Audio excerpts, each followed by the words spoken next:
ஜெயம் ரவி அவர்களை ஒரு சில வார்த்தைகள் பேச அழைக்கிறோம். Happy birthday sir. Thank you sir. Sir அதை செப்டம்பரில் பிறந்தவங்க எல்லாமே பெரிய ஆளாக தான் சார் இருப்பாங்க. நான் செப்டம்பரில் பிறந்தேன். அதே மாதிரி ரவின்னு பேர் இருக்கிறவங்க எல்லாரும் பெரிய ஆளாக தான் இருப்பாங்க. ஏன்னா என் பேர் ரவி. பி வாசு சார் வந்து இங்கே சொன்னார், ஒரு நடிகனுடைய கஷ்டத்தை பற்றி எல்லாம் சொன்னார்.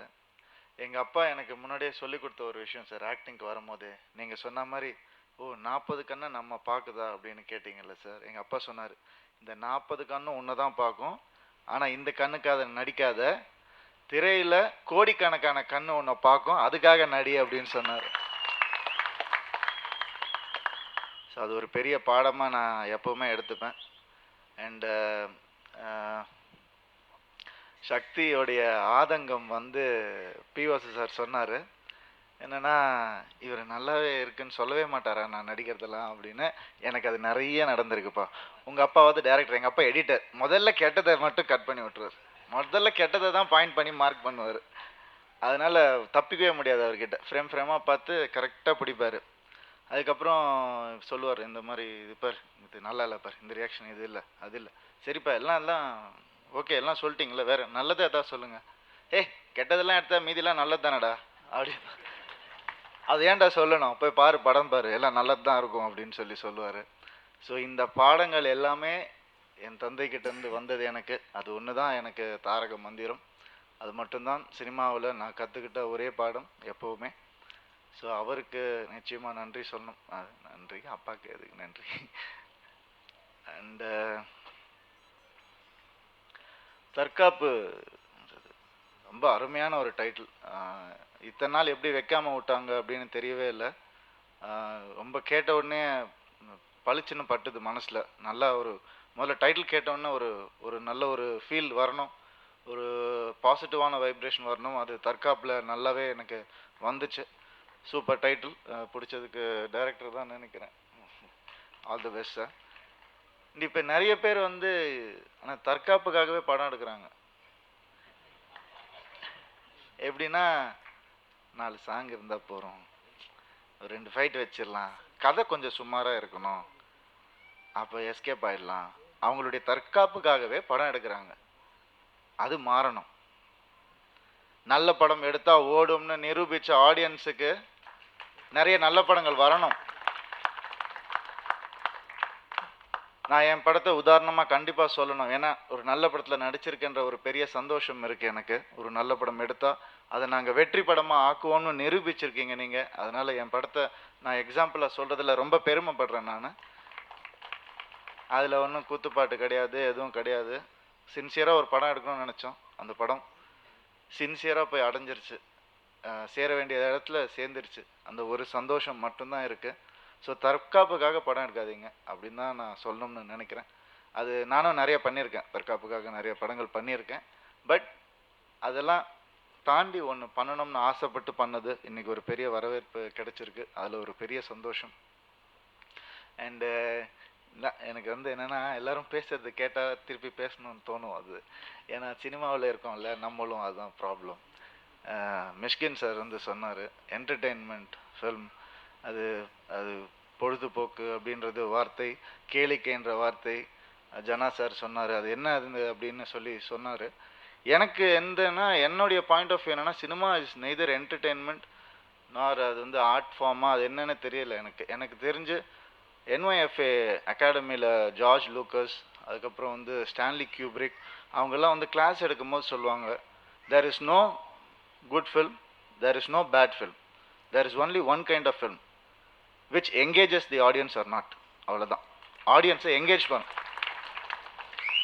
ஸோ இது நீங்கள் என்டர்டெயின்மெண்ட்டாக வேணுமா, ஆடியன்ஸை என்கேஜ் பண்ணுற மாதிரியான ஒரு ஒரு ஒரு ஒரு விஷயம் நம்ம பண்ணிட்டோனாலே போகிறோம். அதுதான் வந்து சினிமாவாக. அதை நான் ஒரு பெரிய எக்ஸாம்பிளாக எடுத்திருக்கேன். ஸோ இந்த மாதிரியான படங்கள் ஐ திங்க் நான் ட்ரெய்லர் பார்த்த உடனே எனக்கு பளிச்சுன்னு பட்டுது. நம்ம அஞ்சனா கூட சொன்னாங்க, என்னென்னா என் படம் புதுமையாக இருக்குமான்னு தெரியல அப்படின்னு டைரக்டர் சொன்னார். என் படத்தில் புதுமை, என் படம் வந்து வித்தியாசமான படமா எப்படி என்னன்னு எனக்கு சொல்ல தெரியல. ஆனால் ஒன்று மட்டும் சொல்லிக்கிறேன், என் படத்தில் உண்மை இருக்கும் அப்படின்னு சொன்னார். Hats off to you sir. உண்மை தான் ஜெயிக்கும் என்றைக்குமே. ட்ரெய்லரில் பார்க்கும்போது அந்த உண்மை இருக்கிறது நல்லாவே தெரியுது. நிறைய நல்ல விஷயங்கள் சொல்லியிருக்கீங்க, அது எனக்கு பளிச்சுன்னு பட்டுது.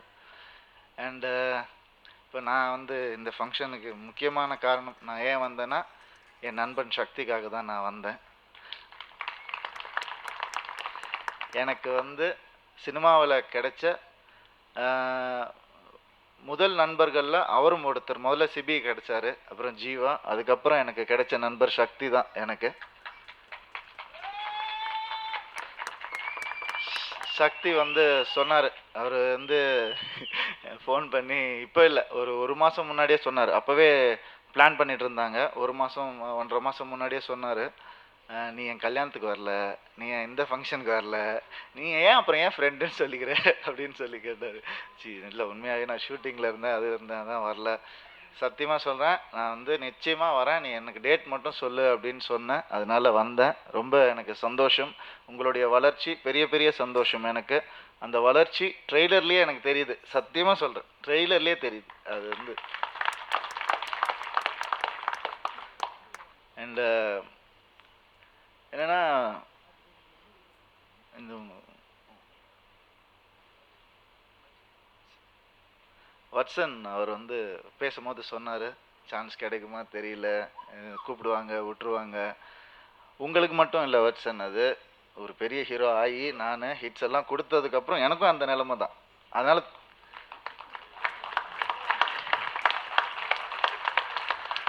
அதனால் துவன்றாதீங்க, நல்லா சாப்பிட்டு உப்பிடாதீங்க. எக்ஸசைஸ், ஒர்க் ஒர்க் ஒர்க் எப்போவுமே பண்ணிகிட்டே இருந்தால் அதுக்கான பலன் வந்து தான் தீரும். உங்களுக்கு அறிகுறி தெரியுதுன்னு நினைக்கிறேன் இல்லையா? வருது இல்லையா? நிறைய வரும். ஒரு கதை ஒன்று சொல்லுவார். எங்கள் அப்பா வந்து ஒருத்தன் வந்து ஒரு கழுதை மேய்ச்சிட்டு போனானா. யார்? டோபி அந்த இது பண்ணுறவங்க, துணி இது பண்ணுறவங்க. அந்த கழுதை மேலே நிறைய லோடு எடுத்துகிட்டு போனாராம். அப்போது ஊரில் பார்த்தவங்க சொன்னாங்க, அறிவு இருக்கா, அந்த கழுதை பாவம் வாயிலா ஜீவன், அதுக்கு வாயிலாம் இருக்குது, இருந்தாலும் அப்படி தான் சொல்லுவாங்க. அதுக்கு போய் இவ்வளோ லோடு ஏற்றுறியா? ஐயோ சாரிங்க. அவர் சுமந்துக்கிட்டு போனாராம். இன்னொருத்தன் பார்த்து சொன்னானா, ஏன்பா உனக்கு அறிவு இருக்குதா, இவ்வளோ கழுதை மாதிரி ஒன்று இருக்குது, கழுதாங்க அது, ஆமாம் கழுதை தான், அதில் வச்சுட்டு போக வேண்டியதானே அப்படின்னா, நீ ஏன்ப்பா சுமந்துட்டு போகிற? ஓ அப்படியா, சரி, கழுதை மேலேயும் வைக்கக்கூடாது, நானும் பண்ணக்கூடாது, என்னதான் பண்ணுன்னு சொல்லிட்டு ஒவ்வொரு தடவையும் அவன் ஏதோ ஒன்று பண்ணும்போது ஊரில் ஏதோ ஒன்று சொல்லிகிட்டே இருந்தாங்களாம். அதே மாதிரி வட்சன் நான் சொல்கிறேன், 3 வருஷமாக நான் படம் பண்ணல. நான் 3 வருஷமாக ஒரே படம் பண்ணிட்டு இருந்தேன். அப்போ மக்கள் என்ன சொன்னாங்க, என்ன சார் 3 வருஷமாக ஒரு ரிலீஸும் வரல அப்படின்னாங்க. அப்புறம் 1 வருஷத்தில் 3 படம் இப்போ ரிலீஸ் ஆகிருக்கு. அப்போ என்ன சொன்ன, என்ன சார் கேப்பை விடாமல், என்ன சார் நீங்கள் ஐயா உங்களுக்கு கொஞ்சம் கூட சினிமாவே தெரில சார்ன்ட்டாங்க. சரி ஓகே, அதனால் சொல்கிறவங்க சொல்லிகிட்டே இருப்பாங்க, நம்ம செய்கிறது செஞ்சுட்டு போயிட்டே இருக்கணும். அது நான் சக்திக்கும் கண்டிப்பாக சொல்வேன். நிச்சயமாக இந்த படம் அடுக்கடுக்கான வெற்றிகள் காத்துட்ருக்கு உங்களுக்கு. உங்களுடைய உழைப்பை மட்டும் விட்டுறாதீங்க. நன்றி, வணக்கம். கார்த்தி அவர்களை ஒரு சில வார்த்தைகள் பேச அழைக்கிறோம். ரவி பேச ஆரம்பித்த மாதிரி நானும் எங்கள் அப்பா பற்றி ஆரம்பிக்க வேண்டியதாக இருக்குது. ஏன்னா வாசு சார் பேசுனதுக்கு அப்புறமா சொல்லாமல் இருக்க முடியல. இதே பேசுனதான்ப்பா அங்கேயும். அவர் வந்து எங்கள் அப்பா என்ன சொல்லுவார்னா, எங்கிட்ட பாராட்டு எதிர்பார்க்காத அப்படின்னு தான் சொல்லுவார். அதே மாதிரி உன் குருக்கிட்டையும் பாராட்டு எதிர்பார்க்காதுன்னு சொல்லுவார். என்னைக்கு வந்து அப்பா கிட்டேயோ இல்லை குருக்கிட்டையோ பாராட்டு கிடைச்சிருச்சுன்னா அதுக்கப்புறம் ஆஃப் ஆயிருமா. அவங்களுக்கு பாராட்டு வரவே கூடாது. வர்ற வரைக்கும் நம்ம வேலை செஞ்சுட்டே இருக்கணும். எப்பவுமே வராமல் இருக்கிற வரைக்கும் நம்மளை புஷ் பண்ணிக்கிட்டே இருப்போம். ஸோ அவர்கிட்ட எதிர்பார்க்காதீங்க, அவர் கொடுக்கவே மாட்டார். சக்தி வந்து நாங்களாம் சின்ன வயசில் ஒன்றா ஐஸ்கிரீம் சாப்பிட்டது இருந்த வழக்கம், சிபியில் ஒன்றா வளர்ந்துருக்கோன்னே சொல்லலாம். பட் அதுக்கப்புறம் ரொம்ப நாள் கழிச்சு நாங்கள் மீட் பண்ணது திரும்ப ஸ்டண்ட் கிளாஸில், பாண்டியன் மாஸ்டர் கிளாஸில். சின்சியராக வராத ஒரு விஷயத்தை கற்றுக்கணும்னு போராடுறது. ஏன்னா நான் சக்தியெல்லாம் எனக்கு தெரிஞ்சு ஸ்போர்ட்ஸ் சைடு போனதே கிடையாது. அப்படிங்கும்போது ஸ்டண்ட்ஸு எல்லாமே சினிமாவுக்காக வந்து அர்ஜென்ட்டாக கற்றுக்க வேண்டியது இருந்துச்சு. ஸோ அப்போ வந்து நமக்கு வராத விஷயத்தை கற்றுக்கிறதுக்கு போராடிட்டே இருக்கும்போது கண்டிப்பாக வந்து ஒரு 10 நாளுக்கு வராது, திடீர்னு 11th டே வந்துடும். அந்த 11th டே வரைக்கும் போராடிக்கிட்டே இருக்கணும். அது வந்து ஜஸ்ட்டு அந்த ஒரு கற்றுக்கிற ஒரு ஸ்டண்ட்டுக்கு மட்டும் கிடையாது, லைஃப்லையும் அது இருந்துகிட்டே இருக்குது. எனக்கு வித்யாசாகர் சார் நான் ஃபஸ்ட் டைம் மீட் பண்ணும்போது அதான் சொன்னார். ஃபர்ஸ்ட் ஒரு 3 படம் பண்ணிட்டேன், நல்லா சாங்ஸ் கொடுத்தேன்ப்பா, திடீர்னு யாருமே கூப்பிடவே இல்லை, ஒரு 6 வருஷத்துக்கு படமே வரல. நான் சும்மா உட்காந்துட்டு இருக்கிறப்ப எங்கள் அப்பா சொன்னார், ஏன் சும்மா உட்காந்துட்டு இருக்க, ஏதாவது கற்றுக்கோ அப்படின்னு சொன்னார். ஸோ அந்த டைமில் நான் எல்லா இன்ஸ்ட்ருமெண்ட்டையும் வாசிக்க கற்றுக்கிட்டேன் அப்படின்னு சொல்கிறாரு. ஸோ அத்தனை இன்ஸ்ட்ருமெண்ட்டையும் தன்னால் வாசிக்க முடியும், அந்த டைமில் நான் யூஸ் பண்ணிக்கிட்டேன்னாரு. ஸோ திரும்ப சான்ஸ் கிடைக்கும் போது அவனால் புது மியூசிக் கிரியேட் பண்ண முடிஞ்சது. ஸோ நீங்கள் உங்களை ரீடிஸ்கவர் பண்ணிக்கிட்டே இருக்கணும். உங்களுக்கும் சொல்கிறேன், இதெல்லாம் சும்மா விளையாட்டு கிடையாது. நான் வந்து 2 படம் 5 வருஷம் பண்ணியிருக்கேன். உன்னோட நான் ஜாஸ்தி ஞாபகம் வச்சுக்க. ஸோ ஒர்க் பண்ணிகிட்டே இருங்க. அண்ட் சம்டைம்ஸ் நம்ம ஒர்க் பண்ணுறதுக்கு இம்மீடியட்டாக கிராட்டிஃபிகேஷன் கிடைக்காது, உடனே ஒரு விஷயம் ரிசல்ட் கிடைக்காது. நான் அண்ணா கரியரில் நிறைய வாட்டி பார்த்துருக்கேன். அவர் ஒரு படத்தில் உயிரை கொடுத்து ஒர்க் பண்ணுவார், அந்த படத்தில் அதுக்கான ரிசல்ட் கிடைக்காம இருக்கும். ஆனால் அடுத்த படத்தில் அதை விட டபுள் டைம்ஸ் அது கிடைச்சிருக்கு. ஸோ ஒர்க் கண்டிப்பாக வேஸ்ட் ஆகவே ஆகாது. எனக்கு தெரிஞ்சு இந்த படத்தில் அது ரொம்ப பாசிட்டிவாக இருக்குது. நிறைய ட்ரெய்லர்ஸ் நம்ம பார்க்குறோம், இதில் ஒரு மேக்கிங் ரொம்ப க்ளீனாக இருந்துச்சு. அதில் எல்லா கிராஃப்ட்டுமே ஒன்றா ஒர்க் பண்ணும்போது தான் ஒரு படம் அழகாக வரும். அந்த ஒர்க் இதில் நல்லா தெரிஞ்சுது. சக்தி வந்து திடீர்னு வேறு ட்ராக்ல போய் திடீர்னு ஆக்ஷன் பண்ணும்போது அங்கே ஒரு சர்ப்ரைஸ் இருக்குது, அது ஹோல்ட் ஆகி போயிட்டே இருக்குது. திடீர்னு சமுத்திரக்கண்ணன் கண்ணில் டியர்ஸோட வந்து நடந்து போகும்போது அங்கே ஒரு மனிதம் தெரியுது. ஸோ ஒரு ஆக்ஷன் படத்துக்குள்ள ஒரு எமோஷன் இருக்குங்கிறது நம்ம அட்டென்ஷனை கேட்ச் பண்ணுது. என்ன கதை இருக்குது போல இருக்குது, என்ன இருக்குது விஷயம் இருக்குன்னு ஒரு கியூரியாசிட்டி ஆட்டோமேட்டிக்காக அதில் வருது. ஏன்னா இப்போ கதை இல்லாமல் ஸ்க்ரீன் பிளேலேயே ஹோல்ட் பண்ணிட முடியும், ஆனால் இங்கே வந்து ஒரு கதையும் இருக்குன்னு தெரியுது. ப்ரெசன்டேஷன் ரொம்ப அழகாக இருந்துச்சு, மியூசிக் என்கேஜ் பண்ண முடியுது. பாட்டுக்கு உங்களுக்கு சான்ஸ் கொடுத்துருக்க மாட்டாங்கன்னு நினைக்கிறேன் இந்த மாதிரி ஆக்ஷன் படத்தில். பட் இதில் 3 டைமென்ஷன்ஸ் இருக்குது. நிறைய பேர் ரொம்ப நாள் வெயிட் பண்ணிட்டு இருந்து இந்த படம் பண்ணியிருக்காங்க. அவங்களுக்கு ஒரு அழகான ப்ரொடியூசர் ஒரு பெரிய சான்ஸ் கொடுத்துருக்காரு. இவ்வளோ செலவு பண்ணி ஒரு படம் பண்ண வச்சுருக்காங்கங்கும் போது ஐ திங்க் ப்ரொடியூசர்ஸ் நம்ம நன்றி சொல்லணும். சார் நீங்கள் நிறையா படம் எடுக்கணும் சார், திரும்ப மலேசியாலாம் போயிடாதீங்க, இங்கே நிறையா படம் எடுக்கணும், இங்கே நிறைய டேலண்ட் இருக்குது, அவங்களுக்கெல்லாம் நீங்கள் பெரிய என்கரேஜ்மெண்ட்டாக இருக்கணும். ரவி சார், மிஷ்கின் சாரோட க்ளோஸ் ஃப்ரெண்ட், ரொம்ப வருஷமாக இருந்திருக்கீங்க, பெரிய காத்திருப்பு. அந்த காத்திருப்புக்கு இன்னைக்கு உங்களுக்கு அவங்க சொன்ன மாதிரி நான் எங்கே போய் விசாரிச்சாலும் ரவி நல்லா பண்ணுவார்னு எல்லாரும் சொல்லியிருக்காங்க. விச் மீன்ஸ் நீங்கள் கான்ஸ்டண்ட்டாக எப்பவுமே நல்லா ஒர்க் பண்ணிகிட்டே இருந்திருக்கீங்க.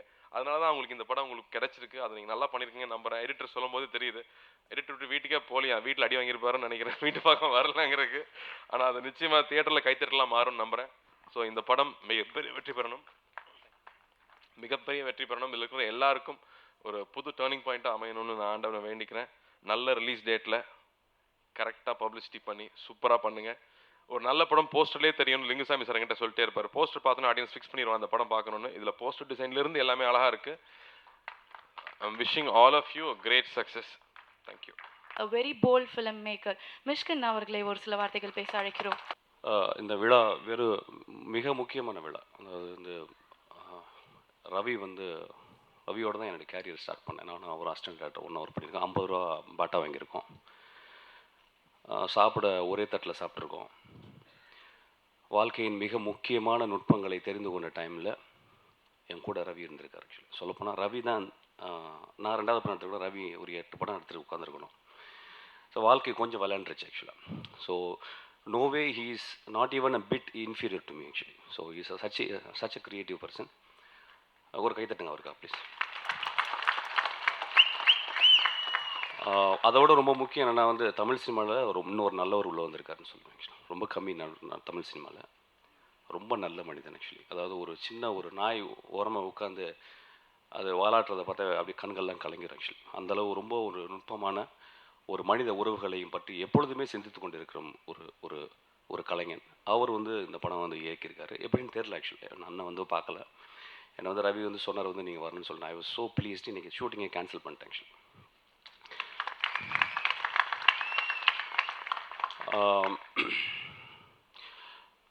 புதுசாக இப்போ ஆக்சுவலாக வந்து அண்ணா சொல்லும்போது நான் மிகவும் மதிக்கும் நம்ம ஜெகநாதன் அண்ணா.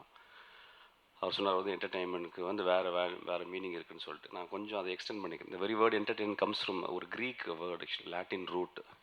என்டர்டெயின்மெண்ட்னா என்டர் அண்ட் டெனுவர்னா டு ஹோல்டு. ஒரு தியேட்டருக்குள்ளே போகிறோம், நம்ம பார்க்கும் அந்த காட்சி வந்து நம்மளை வந்து கழுத்து பிடிச்சி ஹோல்ட் பண்ணணும் actually. It should not loose. ஆனால் நம்ம என்டர்டெயின்மெண்ட் மீனிங் வந்து கேளிக்கைன்னு அப்படி ஒரு பேர் கொடுத்துட்டோம். உள்ளே போனால் ஒரு குத்துப்பாட்டு, நான்லாம் குத்துப்பாட்டு தெய்வம்னா, அப்புறம் 6 ஃபைட் இருக்கும், அப்புறம் கிளைமேக்ஸில் வந்து ஹீரோலாம் பேசிகிட்டே இருப்பாங்க ஆக்சுவலாக. ஸோ இதுதான் என்டர்டெயின்மெண்ட் அப்படின்னு சொல்லிட்டு இருந்துச்சு. Entertainment is you enter into the theatre, அந்த the scene which is projected on the screen should hold you very tight. அது வெளியே வரும்போது ஒரு சேதுவாகவோ ஒரு இயற்கையாகவோ இல்லை அந்த மாதிரி ஒரு படங்களாக வெளியே வரணும். அதுதான் ஆக்சுவல் மீனிங் என்டர்டெயின்மெண்ட் சொல்லிட்டு. பட் நம்ம அந்த கண்டெக்ஸ்டே மாற்றிட்டோம் ஆக்சுவலாக. ஸோ எல்லா படங்களும் என்டர்டெய்னிங்காக இருக்கும் ஆக்சுவலி. அதுக்கப்புறம் தான் அது வந்து ஆர்ட் ஃபார்ம் ஆகுது actually. when it's accepted by all the people, all set of people, and it also move the people and it gives so much of meaning. அது வந்து ஒரு மிகப்பெருந்த ஒரு கலைப்படைப்பாக மாறுது ஆக்சுவலாக. ஸோ இது அப்புறம் இந்த படம் வந்து ரொம்ப பெரிய வெற்றி பெறணும்னு நான் இயற்கையை நான் வேண்டிக் கொள்கிறேன். ரொம்ப முக்கியமான படம். அந்த ப்ரொடியூசர் ஆஃபீஸ்க்கு வந்திருந்தார். அவர்கிட்ட நான் ஒரு ப்ராமிஸ் பண்ணேன், நானும் ஒரு படம் பண்ணிடுறேன் ஒரு சின்ன பட்ஜெட்டில் உங்களுக்கு அப்படின்னு சொன்னேன் ஆக்சுவலாக. So it's a very important film. Ravi வந்து ஒரு பெரிய வெற்றி அடையணும், சீக்கிரமே ஒரு 20 படங்கள் பண்ணணும், நல்ல சிந்தனை உள்ள ஒரு கலைஞன். அதை முடிச்சுட்டு அப்புறம் இன்னொரு சின்ன கான்ட்ரவர்சி ஒன்று பேசிட்டு போயிடுறேன் வந்ததுக்கு ஆக்சுவலி. இப்போ அவங்க வரும்போது என்கிட்ட ஒன்று சொன்னாங்க, வந்து நாங்கள் வந்து ரிவைசிங் கமிட்டிக்கு போகிறோம், நாங்கள் வந்து யூஏ கிடச்சிருக்கு அப்படின்னு சொன்னாங்க. இப்போ தானு சார்லாம் தெரியும் ஆக்சுவலாக. ஒரு புதுசாக ஒரு ப்ரொடியூசர் வந்தார்னாங்க, ஒரு ஏ அப்படின்னு கிடச்சி அதில் யூஏ கிடச்சிச்சு அப்படின்னா, இப்போ ஏக்கும் யூஏக்கும் வந்து உங்களுக்கு தான் வித்தியாசம் தெரியும், ஆனால் எங்களுக்கு வித்தியாசமே கிடையாது. எல்லாமே 30% போயிடுது. I think so. I right sir? அது தரிசனம் எங்களுக்கு எந்த ஒரு இதுவுமே கிடையாது. ஒரு படம் தோற்று விட்டால் 50 குடும்பங்கள் ரோட்டுக்கு வந்துடுது. ஒரு ப்ரொடியூசர் கிட்டத்தட்ட 20 வருஷம் சம்பாரிச்சு காசு கொண்டு ஒரு 3 கோடி ரூபாய் 4 கோடி ரூபாய் கொடுத்து ஒரு படம் எடுக்கிறாங்க. எதுக்கு எடுக்கிறாங்கன்னா கலை மேல் உள்ள தாகம். எனக்கு தெரியும் தானு சார் நான் கதை சொல்லும்போது ஒரு தீப்பெட்டி வச்சு பாடி காட்டினார். அதனால தான் சினிமாவில் நீங்கள் இருந்துருக்காரு. அது கலை மேல் உள்ள தாகம். ஸோ ஒருத்தங்க வரும்போது அது ரொம்ப ஈஸியாக வந்து படத்தில் வந்து ஒரு கெட்ட வார்த்தைகள் இருக்குது, படத்தில் வந்து ஒரு வன்முறை காட்சிகள் இருக்குது. கெட்ட வார்த்தைகளும் வன்முறைகளும் இல்லாத வாழ்க்கையே கிடையாது. நீங்கள் காப்ரியல் கார்சியா மார்கோஸ் மிகச்சிறந்த இலக்கியவாதின்னு சொல்கிறாங்க. அவருடைய கதைகள் முள்ள படிச்சு பாருங்க, ஒவ்வொரு பேஜிலும் ஒரு கெட்ட வார்த்தை இருக்கும், ஒரு அசிங்கம் இருக்கும். ஒரு இலக்கியம் வாழ்க்கையின் யதார்த்தத்தை சொல்கிறது. வாழ்க்கையின் யதார்த்தத்தை சொல்கிறதுக்கு வந்து எல்லாத்தையும் நம்ம ஒரு கலை யூஸ் பண்ணணும். கெட்ட வார்த்தை ஒருத்தன் திட்டணும்னா ஒருத்தன் கெட்ட வார்த்தை திட்ட, போடா கண்ணா செல்லமே அப்படின்னு திட்ட முடியாது. ஸோ ஒரு படத்தை பார்க்கறவங்க வந்து 1000 பேர் பார்க்குறாங்கன்னா everybody smarter than the director. அப்போ ஒரு படம் பார்த்துட்டு கை தட்டுறீங்கன்னா வந்து அவ்வளோ சென்சிபிலிட்டி உங்களுக்கு இருக்குது. அப்போ பார்க்கும்போது வாழ்க்கையின் யதார்த்தம் தெரியணும். அங்கே வந்து போடா அப்படின்னு கெட்ட வார்த்தை திட்டும்போது டேய் போடா செல்லம் போடா அப்படின்னு சொன்னால் எப்படி இருக்கும் பாருங்கள். அதாவது உங்களை ஏமாற்றுகிறது ஒரு படம். ஒரு காட்சியில் ஒரு கதாநாயகனோ ஒரு கதாநாயகியோ ஒரு மனிதனை திட்ட வேண்டும் என்றால் அவன் திட்டணும். அந்த இடத்துல தடவி கொடுத்து பேச முடியாது. ஸோ இதை தான் நாங்கள் பண்ணிக்கிட்டு இருக்கோம். ஸோ ஒரு சினிமான்றது வந்து இன்றைக்கி வெகுஜன சினிமான்னு சொல்லிட்டு அதை வந்து ரொம்ப மீடியாக்கர் ஆக்கிறோம். வெகுஜன சினிமா அப்படின்றது வந்து அதாவது என்னுடைய எல்லா சகோதரனுக்கும், ஒரு ரிக்ஷா ஓட்டுற சகோதரனுக்கோ இல்லை வந்து ஒரு சாதாரண தொழில் செய்கிற சகோதரனோ எல்லாரும் கூடியிருக்காங்க. ஒரு பைலட் உட்காந்துருக்காங்க தியேட்டரில், ஒரு டாக்டர் உட்காந்துருக்காரு, ஒரு சைக்கோ தெரபிஸ்ட் உட்காந்துருக்காரு, ஒரு ரிக்ஷாக்காரர் உட்காந்துருக்காரு. இந்த தியேட்டர் மட்டும்தான் இங்கே ஜாதிகள் கிடையாது. இங்கே தியேட்டரில் மட்டும்தான் மனிதன் வந்து அகலமான பார்வையோடு பார்க்குறான். அப்போ உலகத்தில் தியேட்டர் மட்டும்தான், இங்கே மட்டும்தான் எங்களுக்கு டிஃப்ரென்ஸ் கிடையாது. இங்கே தான் எங்கள் ஜாதிகளும் மதங்களும் உடையப்படுகிறது. அப்போ இது வந்து ஒரு கோயில் ஆக்சுவலி. கடவுளுக்கு அப்புறம் அண்ணாந்து பார்க்குறது தரசில் ஏத்தாங்க. அப்போ ஒரு கலைஞனுக்கு கடுமையான சுதந்திரம் தேவைப்படுகிறது. ஒரு சுதந்திரம் எப்படி தேவைப்படும்னா, சமூகத்தில் இருக்கும் சில விஷயங்களை அப்படியே எடுத்து சில டைம் வடிகட்டுவான், சில டைம் கொஞ்சம் எக்ஸ்ட்ரா டிகாஷன் போடுவான். அப்போ தான் டீ ஸ்ட்ராங்காக இருக்கும். இல்லைன்னா டீயை குடிச்சிங்கன்னா எப்படி இருக்கும்? குடிச்ச மாதிரி இருக்குமா? அப்போ ஒரு படம் பார்த்துட்டு வெளியே வரும்போது ஒரு நாள் 24 மணி நேரம் 2.5 மணி நேரம் ஒரு படம் பார்க்குறேன்னா அந்த படம் should be very intense. It should hit you in cut level. அப்போ அந்த படம் உங்களை ஏமாற்றக்கூடாது. இப்போ இந்த வார்த்தைகள் யூஸ் பண்ண முடியாது, இந்த வன்முறைகள் யூஸ் பண்ணாத என்ன வந்துருமாங்க, இப்போ வேறு மாதிரி இன்டைரக்டாக சொல்கிறாங்க. அதனால தான் நிறைய படங்களில் பார்த்தா வழுக்கத்தலைன்னு சொல்கிறது, அப்புறம் வந்து சும்மா எட்டி உதையிறது இதெல்லாம். ஏன்னா இப்போ எட்டி உதஞ்சா ஒன்றுமே பண்ண முடியாது, இப்போ எடிட்டர் கட் பண்ண முடியாது, தணிக்கையில் கட் பண்ண முடியாது. ஸோ இந்த மோசமான விஷயங்கள் வர்றதுக்கு வந்து எங்களுக்கு வந்து உண்மையான சுதந்திரம் கிடையாது. நான் வந்து பிசாசு படம் எடுத்து நான் காட்டின உடனே அங்கே தணிக்கையில் சொன்னாங்க ஆக்சுவலாக, இதனால் நான் பேசுகிறதுனால அடுத்த படம் எனக்கு ஏ கொடுத்தாலும் பரவாயில்ல, ஏன்னா அடுத்த படம் ஏதான் எடுக்க போகிறேன். என்னுடைய படம் அடுத்த படம் ஒரு கிரைம் த்ரில்லர் பண்ணேன், ஏ படம் தான். தயவுசெய்து பொம்பளைங்களாம் வராதிங்க. அப்புறம் ஒரு தவறான ஒரு எண்ணம் இருக்குது. ஒரு தவறான ஒரு எண்ணம் நம்ம தமிழ்நாட்டிலே இந்தியாவிலே இருக்குது. ஒரு படம்ன்றது குழந்தைங்களோட பார்க்க முடியல சார். தயவுசெய்து குழந்தைங்களோட பார்க்குற மீடியம் இல்லை சார். கார்ட்டூன் படங்கள் தான் குழந்தைங்களோட பார்க்கணும். when you enter into theater it's an adult medium. இது பெரியவர்கள் பார்க்கும் மீடியம். எல்லாருமே தமிழ் சினிமா குழந்தைங்களோட, தயவுசெய்து குழந்தைங்கள கூட தேட்டருக்கு வராதிங்க. குட்டிச்சாதான் மைடியர் குட்டிச்சாதான் குழந்தைங்களோட வாங்க. மைடியர் குட்டிச்சாதான் குழந்தைங்களோட வாங்க. நீங்கள் டைட்டானிக் பார்த்தா கூட முத்த காட்சி இருக்கும், குழந்தைய பார்க்க கூட்டு போகக்கூடாது. So basically movie medium is actually belongs to adult. பெரியவர்களும் மனதை மாற்றக்கூடிய ஒரு மீடியம் தான் ஒரு சினிமா ஆக்சுவலி. ஸோ இங்கே போன உடனே சென்சாரில் சொல்லிடுறாங்க வந்து, சார் குழந்தைங்களோடலாம் பார்க்க முடியாது சார், தயவுசெய்து குழந்தைங்களோட வராங்க சார் ப்ளீஸ், தயவுசெய்து என் படம்லாம் வராங்க, என் படம்லாம் பார்க்க முடியாது. என் படம்லாம் பார்க்க முடியாது நிச்சயமாக. அப்போ நான் பிசாசுன்னு ஒரு படம் எடுத்து முடிச்சோன்னே ஒரே ஒரு வார்த்தை சொன்னேன், சார் படம் சூப்பராக இருக்குது சார், ஆனால் பிசாசு இருக்குது சார். நான் பாருங்கள் சத்தியமாக ஒரு 20 வருஷம் ரொம்ப கஷ்டப்பட்டு, அதாவது திடீர்னு ஒரு வருஷம் பிசாசுன்னு பாலாட்டு சொல்லிட்டேன். சரி எடுறா அப்படின்ட்டாரு. நான் ரொம்ப கஷ்டப்பட்டு யோசிச்சு பிசாசை வந்து எப்படி காட்டலாம்னா, சரி பிசாசை நம்ம எங்கள் அம்மா பொய் சொல்லி வளர்த்துருக்காங்க. இந்த பக்கம் போகாத பிசாசு இருக்கும், அந்த பக்கம் போகாத பிசாசு இருக்கும். அப்புறம் சினிமாக்கள் வந்த மாதிரி தான் நிறைய பிசாசை பார்த்தேன் நிஜமாவே.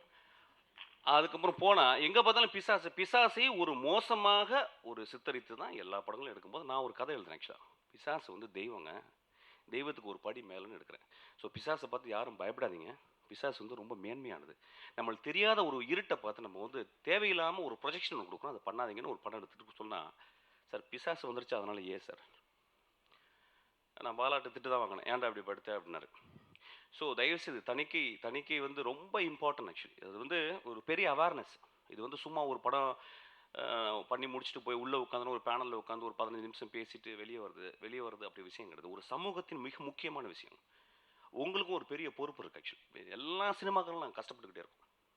ஒரு படம் எடுக்கிறதுக்கு வந்து நாங்கள் எழுதும் போதே பயப்படுறேன், ஒருத்தன் திட்டும் போதே பயப்படுறேன், உடனே அடித்து எழுதுறேன். ஆக்சுவலாக அது ரொம்ப பிளாண்டான ஒரு டேர்ம் போட்டு தான் அந்த நான் டேர்மே எழுதுறேன். ஆக்சுவலாக நான் எழுதும் போதே என் சினிமா கொல்லப்படுகிறது. நான் எடுக்கும் போதே வந்து கேமராமேன் சொல்கிறேன், சார் இந்த சீன் கட் பண்ணிடுவாங்க சார் சொல்லுவேன். ஒரு பாருங்களேன், ஒர்க் பண்ணும்போது ஒரு கலைஞனுக்கு வந்து சுதந்திரம் இல்லைன்னா அது என்ன கலை அது? ஆக்சுவலி உலகத்தில் ஒரே ஒரு சுதந்திரம் கொடுக்குறது கலை மட்டும்தான். So it's very very important. Actually ஒரு ஆடியன்ஸாகவும் நீங்கள் அதை ஷேர் பண்ணுங்கள். It is not I meant to talk something controversial, very sincerely I want to speak something. நான் வரும்போது தான் யோசிச்சு என்ன பேச போகிறேன் அப்படின்னு. So this is a very important thing. Thanu சார்லாம் சினிமாவில் வந்து உழைச்சிக்கிட்டே இருக்காங்க. அவங்களுக்கு தெரியும் எவ்வளோ கஷ்டம் நாங்கள் படுறோம்னு சொல்லிட்டு. இப்போ புதுசாக ஒருத்தர் வந்திருக்காரு, அவங்க யூஏ கொடுத்துருங்க, என்னன்னு தெரியல, நான் படம் பார்க்கல. ஆனால் என்று சொன்னார், சார் நான் வந்து எவ்வளோ ட்ரை பண்ணேன், எனக்கு வந்து யூ கொடுத்துருங்க. ஏன்னா அந்த 30% அடி வந்து அவ்வளோ பெரிய அடி. So very important actually. So அதனால் வந்து தானு மாதிரி சாருங்களும் இவங்கெல்லாம் எல்லா கலைஞர்கள்லாம் வந்து இந்த பெரிய ஒரு விஷயமா பண்ண, இது போராட்டம் நடத்துன்னு சொல்லலை, இட்ஸ் வெரி இம்பார்ட்டன்ட். இது போராட்டம் கிடையாது, இது வந்து we have to understand each other. எனக்கு ஒரு சுதந்திரம் வேணும், ஒரு கலைஞனுக்கு சுதந்திரம் வேணும், அது ரொம்ப இம்பார்ட்டன்ட். அதுக்கப்புறம் ரொம்ப எனக்கு வந்து சந்தோஷம் வந்து நம்ம வெற்றிமாறனுடைய விசாரணை வந்து வெனிஸ் போயிருக்கு, தம்பி எல்லாம் போயிட்டு இருந்திருக்கான். ஸோ வெற்றிமாறனுக்காக மிகச்சிறந்த படங்களை கொடுத்துங்க. வெற்றிமாறனுக்காக ஒரு கிளாப் பண்ணிங்க ப்ளீஸ். அந்த படம் பாருங்கள், எக்ஸ்ட்ராடனரி மூவி. இந்திய சினிமாவில் இது வரைக்கும் கையில் தொடாத ஒரு ஏரியாவை வந்து தொட்டிருக்காரு. அந்த படம் மிகச்சிறந்த படம். ஆக்சுவலி அந்த படத்தை இப்போயே பார்த்துருங்க. அது ஒன்று சொல்லிட்டேன். அதுக்கப்புறம் தம்பி ரவியுடைய கடுமையான உழைப்பாளி, ஒரு 2 வருஷம் உழைச்சிக்கிட்டே இருக்கான். அவனுக்கு இந்த படம் வந்து அவ்வளோ பெரிய வெற்றி. அதுக்கு பெரிய கைத்தட்டு தம்பிக்காக கொடுங்க. ஆக்சுவலாக அதுக்கப்புறம் ராஜா, ரொம்ப சந்தோஷம் இந்த படம் பெரிய படம் வின் பண்ணதுக்கு. Actually I am very happy to be here, I am very honour to be here. வாழ்க்கையை யோசிச்சு பாருங்கள், எம்ஜிஆர், சிவாஜி, ரஜினிகாந்த், கமலஹாசன் இவங்கெல்லாம் இல்லாத நம்மளுக்கு எவ்வளோ போர் அடிச்சிருக்கோம். ஸோ சினிமா வந்து நம்மளுக்கு வாழ்க்கையில் ரொம்ப முக்கியமானது. So thank you so much, I am very honour to be here. Thank you so much. திரு சமுத்திரக்கனி அவர்களை ஒரு சில வார்த்தைகள் பேச அழைக்கிறோம். நண்பன் ரவி, நாடோடிகள் வெற்றியில் ரவிக்கு ஒரு மிகப்பெரிய பங்கு இருக்குது. 2004 அந்த படத்தோட டிஸ்கஷனில் உட்காந்து ஒரு 2-3 நண்பர்களில் ரவியும் ஒருத்தர். திடீர்னு ஒரு நாள் ஃபோன் பண்ணார், இந்த மாதிரி படம் பண்ணோம் அப்படின்னா, நான் வரேன், என்ன செய்யணும்னு சொல்லுங்கள். இந்த உலகத்தில் நல்லவன்ற இனம் வேகமாக அழிஞ்சிட்டு வருது சார், அந்த இனத்தை காப்பாற்றணும். விலங்குகள் கூட ப்ளூ கிராஸ்னு ஒரு அமைப்பு இருக்குது காப்பாற்றுறதுக்கு, நல்ல மனிதர்களை காப்பாற்றுவதற்கு அப்படி எந்த அமைப்புமே கிடையாது. முன்னாடியெல்லாம் ஒரு கெட்டவனை பார்த்தா அவன் கூட சேராத பிரச்சனை வரும்னு சொல்லுவாங்க. இப்போ ஒரு நல்லவனை பார்த்து அதை சொல்ல ஆரம்பிச்சிட்டாங்க, அவன் கூட சேராத பிரச்சனை வரும், எதுக்குமே அடங்கி போக மாட்டான் அப்படின்னு. ஓகே ரவி, ஆரம்பிப்போம், எப்போன்னு சொல்லுங்கள், போவோம் அப்படின்னா. போனோம், எடுத்தோம், வந்தோம், உங்கள் முன்னாடி வச்சுருக்கோம். இந்த படம் மிகப்பெரிய வெற்றி பெறணும், நான் இறைவனை வேண்டுறேன். என் நண்பன் ஃபைசல் ரொம்ப நாளாக அப்படியே பார்ப்போம் கடந்து போவோம், பார்ப்போம் கடந்து போவோம். ஆனால் இப்போது இசையமைப்பாளராக பார்க்கும்போது ரொம்ப சந்தோஷமாக இருக்குது. வாழ்த்துக்கள். தம்பி சக்தியோடு நடித்தது அற்புதமான அனுபவம். அப்புறம் நண்பர் சகோதரர் எந்த மேடையில் இருந்தாலும் அவருக்கு நான் நன்றி சொல்லுவேன். ராஜாமணி சார், எனக்கு நாடோடிகள் திரைப்படம் கிடைப்பதற்கு மிகப்பெரிய காரணமே அவர் தான். அந்த படத்தை நான் பண்ணுவதற்கு மிகப்பெரிய காரணமே அவர் தான். அவருக்கும் என்னுடைய வாழ்த்துக்கள். அப்புறம் என் தம்பிங்க தனி ஒருவன் அப்படி நிற்கும்போது அவ்வளோ சந்தோஷமாக இருந்தது. என் தம்பி இன்னும் நிறைய சாதிக்கணும். கொம்பனுக்கு என்னுடைய வாழ்த்துக்கள். நன்றி. மிஸ்டர் எஸ்பி ஜனநாதன் அவர்களை ஒரு சில வார்த்தைகள் பேச அழைக்கிறோம். படம் ட்ரைலர் பார்த்தேன். உண்மையிலுமே எனக்கு வந்து எல்லா அம்சங்களும் நல்ல ஒரு இம்பேக்டாக இருந்தது வந்து இந்த trailer. Editing room, photography, mood of lighting, editing சரி, கட்டிங் அவ்வளோ ஃபாஸ்ட், எந்த இடத்துல ஃபாஸ்ட் கட்டிங் எப்படி, பர்ஃபார்மன்ஸ் எல்லாமே வந்து ஒரு படத்தை பார்க்கணுன்னு தோன்றதுக்கு நிச்சயம் இப்போ வந்தால் பார்க்கலாம் அப்படின்ற ஒரு மூடை கொடுத்தது ட்ரைலரு. அது பெரிய மகிழ்ச்சி. வாசு சாருக்கு என்னோடய பிறந்தநாள் வாழ்த்துக்கள். சக்தி வந்து ஒரு முழு ஹீரோக்கான அனைத்து தகுதியும் கொண்டவர். அனைமா அந்த எல்லா தகுதியும் வந்து இந்த படத்தில் பயன்படுத்தியிருப்பார்னு நினைக்கிறேன் ரவி. ஏன்னா அப்படி பார்த்தா தெரியுது அதில். இப்படி தனி ஒருவன் வந்து ஹீரோ வந்து ஜெயம் ரவி எவ்வளோ பெரிய இம்பேக்டை தமிழ்நாடு முழுக்க ஏற்படுத்தியிருக்காரோ அதே போல் இம்பேக்டை ஏற்படுத்தி சக்தி வெற்றியடையணும்னு வாழ்த்துக்கிறேன். இப்போ இவங்க கூட சொல்லும் போது சொன்னாங்க ஃபுல்லி என்டர்டைன்மெண்ட் மூவின்னு. இந்த நேரத்தை நான் ஒன்று சொல்லணும், பத்திரிகாரன்ட்ட கூட நான் சொல்கிறேன். ஒரு தடவை தேசிய விருது வாங்கும்போது ஆட்டோகிராஃப் படத்துக்கு வந்து சிறந்த என்டர்டைன்மெண்ட் ஃபில்ம்னு கொடுத்தாங்க. இங்கே வந்து அது வந்து சிறந்த பொழுதுபோக்கு படம் அப்படின்னு சொல்லி சொன்னோம்னா ஒரு கன்ஃபியூஷன் எனக்கு கூட வந்தது. சிறந்த பொழுதுபோக்கு படம் அப்படின்னு. அப்போ சிறந்த படம் வேறு, சிறந்த பொழுதுபோக்கு படம் வேறு அப்படின்னு. அப்புறம் தான் தெரிஞ்சது விஷயம் என்னென்னா, என்டர்டைன்மெண்ட்ற வார்த்தைக்கு மொழிபெயர்ப்பு வந்து பொழுதுபோக்கு கிடையாது. டைம் பாஸ்ன்ற வார்த்தைக்கு ஒன்றா பொழுதுபோக்குன்னு இருக்கலாம். என்டர்டைன்மெண்ட்ற வார்த்தை ரொம்ப பெரிய வார்த்தையாக தெரியுது. அது அப்புறம் தான் நான் வந்து கேட்டு தெரிஞ்சுக்கினேன். ஏன்னா ஒரு தடவை நான் வந்து ஹாலிவுட் போயிருந்தேன். போகும்போது அங்கே ஒரு ஆர்ட் டைரக்டர் என்னை வரவேற்றார். வரவேற்கும்போது சொன்னார், உலகத்தையே என்டர்டைன்மெண்ட்டில் ஆத்துற கலிஃபோர்னியாவுக்கு வந்துருக்குறீங்க அப்படின்னு பெருமையாக சொன்னார். இப்போ என்டர்டைன்மெண்ட் இவ்வளோ பெரிய வேர்டு, ஆனால் இங்கே பொழுதுபோக்கு நம்ம மொழிபெயர்த்துறதால அந்த பொழுதுபோக்குன்னு கம்மியாக ஆகினுக்குது. அதனால் அதுக்கு வேறு ஒரு வார்த்தையை வந்து தயவுசெய்து இனி வரும் காலத்தில் வந்து எழுதுங்க. தற்காப்பு படம் வந்து சிறந்த பொழுதுபோக்கு படம்னு இல்லாமல் சிறந்த என்டர்டைன்மெண்ட் ஃபிலிமாக வரணும் அப்படின்னு வாழ்த்தி விடைபெறுகிறேன். நன்றி. செல்வி வைஷாலி அவர்களை ஒரு சில வார்த்தைகள் பேச அழைக்கிறோம். First of all, I'd like to thank the producers, Dr. Sarvamuthu sir and Manjunath sir, for giving us this opportunity, and Ravi sir for bringing this movie together. Distinguished guests and the lovely media, my co-actors in the crew. My name is Vaishali Deepak. I come from Bangalore. This being my third film, I'm really happy to see the audio launch and the trailer being released. So when I first entered the Tarkapu team, I was very skeptical. I didn't know if how I would perform, because I come from a theatre background and I know how important language is. I must really thank the direction department for actually sitting me down and going through the entire script, where I translated each and every word and practiced it so much to get the tone, intonation and the natural effect. And I guess it's shown on the screen. It was a very good experience because it, like I said, being my third movie, I had a lot of space to grow as an actor, not just characterization ways, but even when it came to filmmaking. And we've put in a lot of effort and goodwill, especially when we shot the climax. Most of the trailer was parts of the climax. We shot continuously for like 2 weeks, from 6 p.m. to 6 a.m., where every day at least one person would get injured, and it was just not a normal injury, but it was quite heavy. And I guess the effort and like the will that we put in has actually given us some good views and good visuals. I'm really hoping to see a good outcome on the release date. I'd like to thank everyone else, my co-actors as well, for being so supportive and cooperative. And thank you so much for being here. Thank you. திரு சக்திவேல் வாசு அவர்களை ஒரு சில வார்த்தைகள் பேச அழைக்கிறோம். இந்த ஃபங்க்ஷனுக்கு வந்து chief guest யாரெல்லாம் கூப்பிடலாங்கிற ஒரு விஷயம் வந்து எனக்கும் டைரக்டருக்கும் நிறைய டிஸ்கஷன் போயிட்டு இருந்தது. அப்போது நான் வந்து என்னோடய லிஸ்ட் ஒன்று கொடுத்தேன், அவரோட லிஸ்ட் அவர் ஒன்று கொடுத்தாரு. அந்த 2 லிஸ்ட்டோட சீஃப் கெஸ்ட் தான் இன்றைக்கி எல்லோரும் இங்கே வந்திருக்காங்க. என்னென்னா, இவங்க எல்லாருமே ரொம்ப பாசிட்டிவ் எனர்ஜி இருக்கிற பீப்புள்.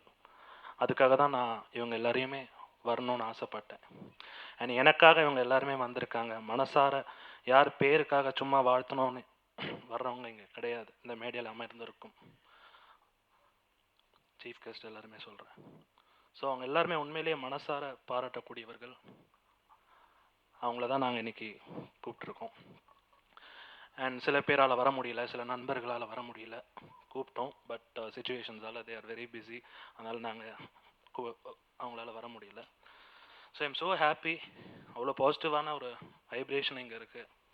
அண்ட் இந்த படத்தில் வந்து சமுத்திரக்கனி சார் எப்போ பண்ணுறாரு அப்படிங்கிற ஒரு விஷயம் தெரியும் போதே இந்த படம் வந்து ரொம்ப பாசிட்டிவான ஒரு படமாக தான் இருக்குங்கிறது எனக்கு நம்பிக்கை இருந்தது. ஏன்னா அவரோட படங்கள் எல்லாமே பார்த்தாலே தெரியும்,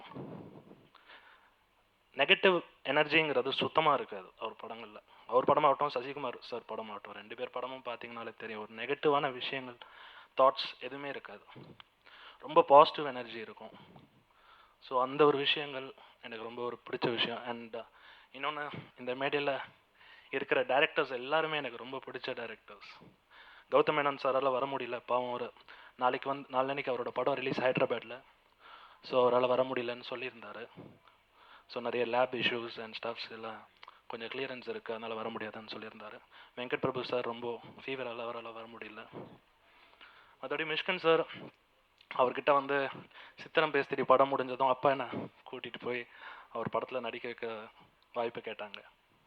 அப்பா இதை யார்கிட்டையுமே வாய்ப்பு கேட்டது கிடையாது எனக்காக இது வரைக்கும். அவர் கேட்ட ஒரே டைரக்டர் மிஷ்கன் சார். அது நான், ஏன்னா அவரோட முதல் படம் அவ்வளோ ஒரு பாதிப்பு இருந்துச்சு. அண்ட் எனக்கு வந்து யுத்தம் செய் படம்லாம் பார்த்துட்டு நான் 2 நாள் தூங்கலை, அவ்வளோ பாதிச்சது அந்த படம்லாம். ஸோ அந்த மாதிரி ஒரு favourite director. And Jeganathan sir, அவர் படத்தில் எனக்கு ரொம்ப பிடிச்ச படம் புறம்போக்கு.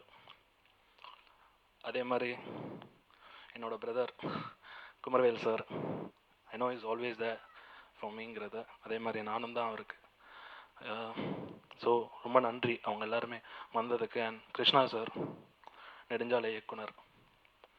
ஸோ இவங்க எல்லாருமே வந்து எனக்கு வந்து ரொம்ப நல்ல பழகக்கூடிய ஒரு நண்பர்கள் அப்படிங்கிறது நான் சொல்லணும். அண்ட் கார்த்தி அண்ணா வந்து லைக் எப்படின்னா, நான் இப்போ போலீஸ் ஆஃபீஸராக பார்த்துருப்பீங்க எல்லாரும்.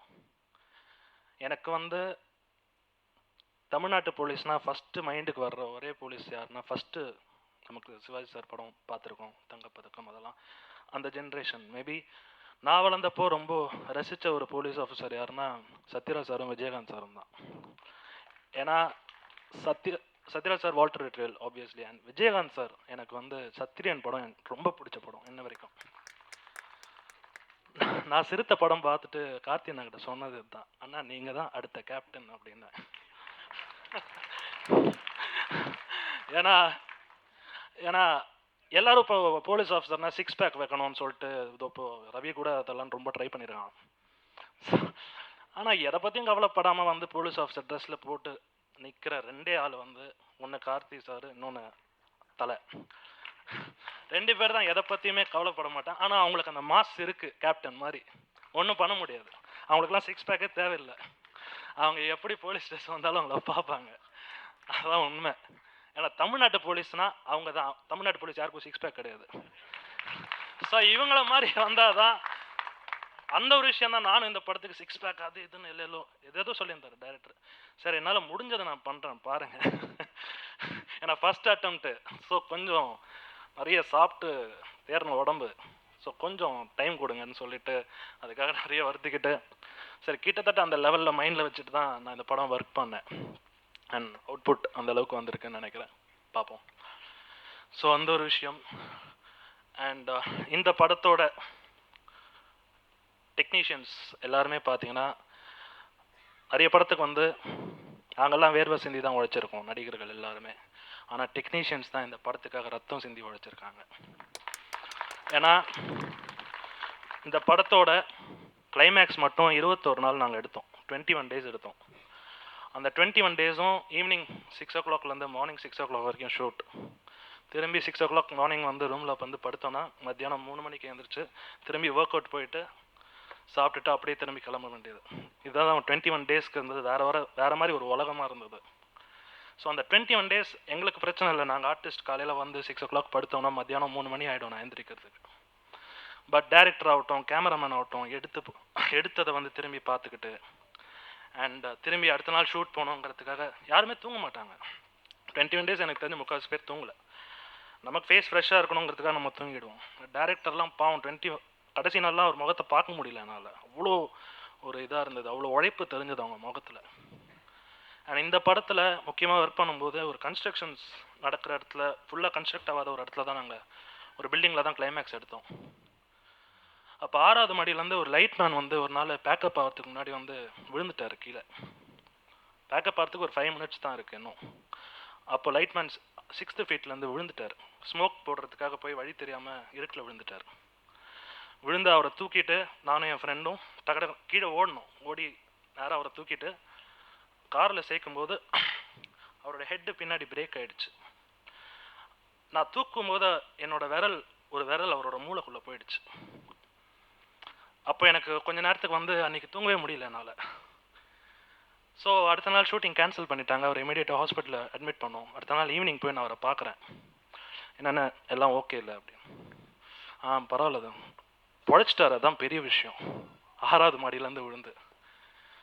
ஸோ ரொம்ப ஒரு மாதிரி இருந்தது. அதான் கேட்டோம், என்னென்ன எப்படி இது எல்லாம் ஓகே இல்லை, எல்லாம் ஒன்றும் பிரச்சனை இல்லைல்ல, எல்லாம் ஒன்றும் பிரச்சனை இல்லை தம்பி, எல்லாம் ஓகே, இன்றைக்கி ஷூட்டிங் நல்லபடியாக நடந்ததில்லை அப்படின்னாங்க. அந்த இடத்துல உண்மையிலே நான் அழுதுட்டேன், கண் கலங்கிடுச்சு எனக்கு ஒரு நிமிஷம். ஏன்னா இந்த டெக்னீஷியன்ஸ் அவங்களோட உழைப்பு அவ்வளோ இருக்குது ஒரு படத்துக்கு. ஸோ அது நம்மளால் வந்து நம்ம படம் ஷூட்டிங் நடந்ததாங்கிறது தான் அவங்களுக்கு அக்கறை. அந்த இடத்துல அவர் வந்து உயிர் தப்பிச்சு வந்திருக்காரு. அந்த ஒரு விஷயம் வந்து என்னை ரொம்ப பாதிச்சுது. ஸோ அந்த மாதிரி நிறைய பேர் இந்த படத்துக்கு ரத்தம் சிந்தி உழைச்சிருக்காங்க. அதனால் இந்த படம் நல்லா வருங்கிற நம்பிக்கை இருக்குது இந்த படம் மேலே. அண்ட் இன்னொன்று, எங்கள் அப்பாவோட பிறந்த நாள் இன்னைக்கு. ஒரு சில விஷயங்கள் நான் ஷேர் பண்ணணும்னு நினைக்கிறேன் உங்ககிட்ட. அதான் 2 பேருமே சொன்னாங்க, சிவகுமார் சார் பற்றியும் சொன்னாங்க, மோகன் சார் பற்றியும் சொன்னாங்க. நானும் என் அப்பா பற்றி சில விஷயங்கள் சொல்லணும்னு நினைக்கிறேன்.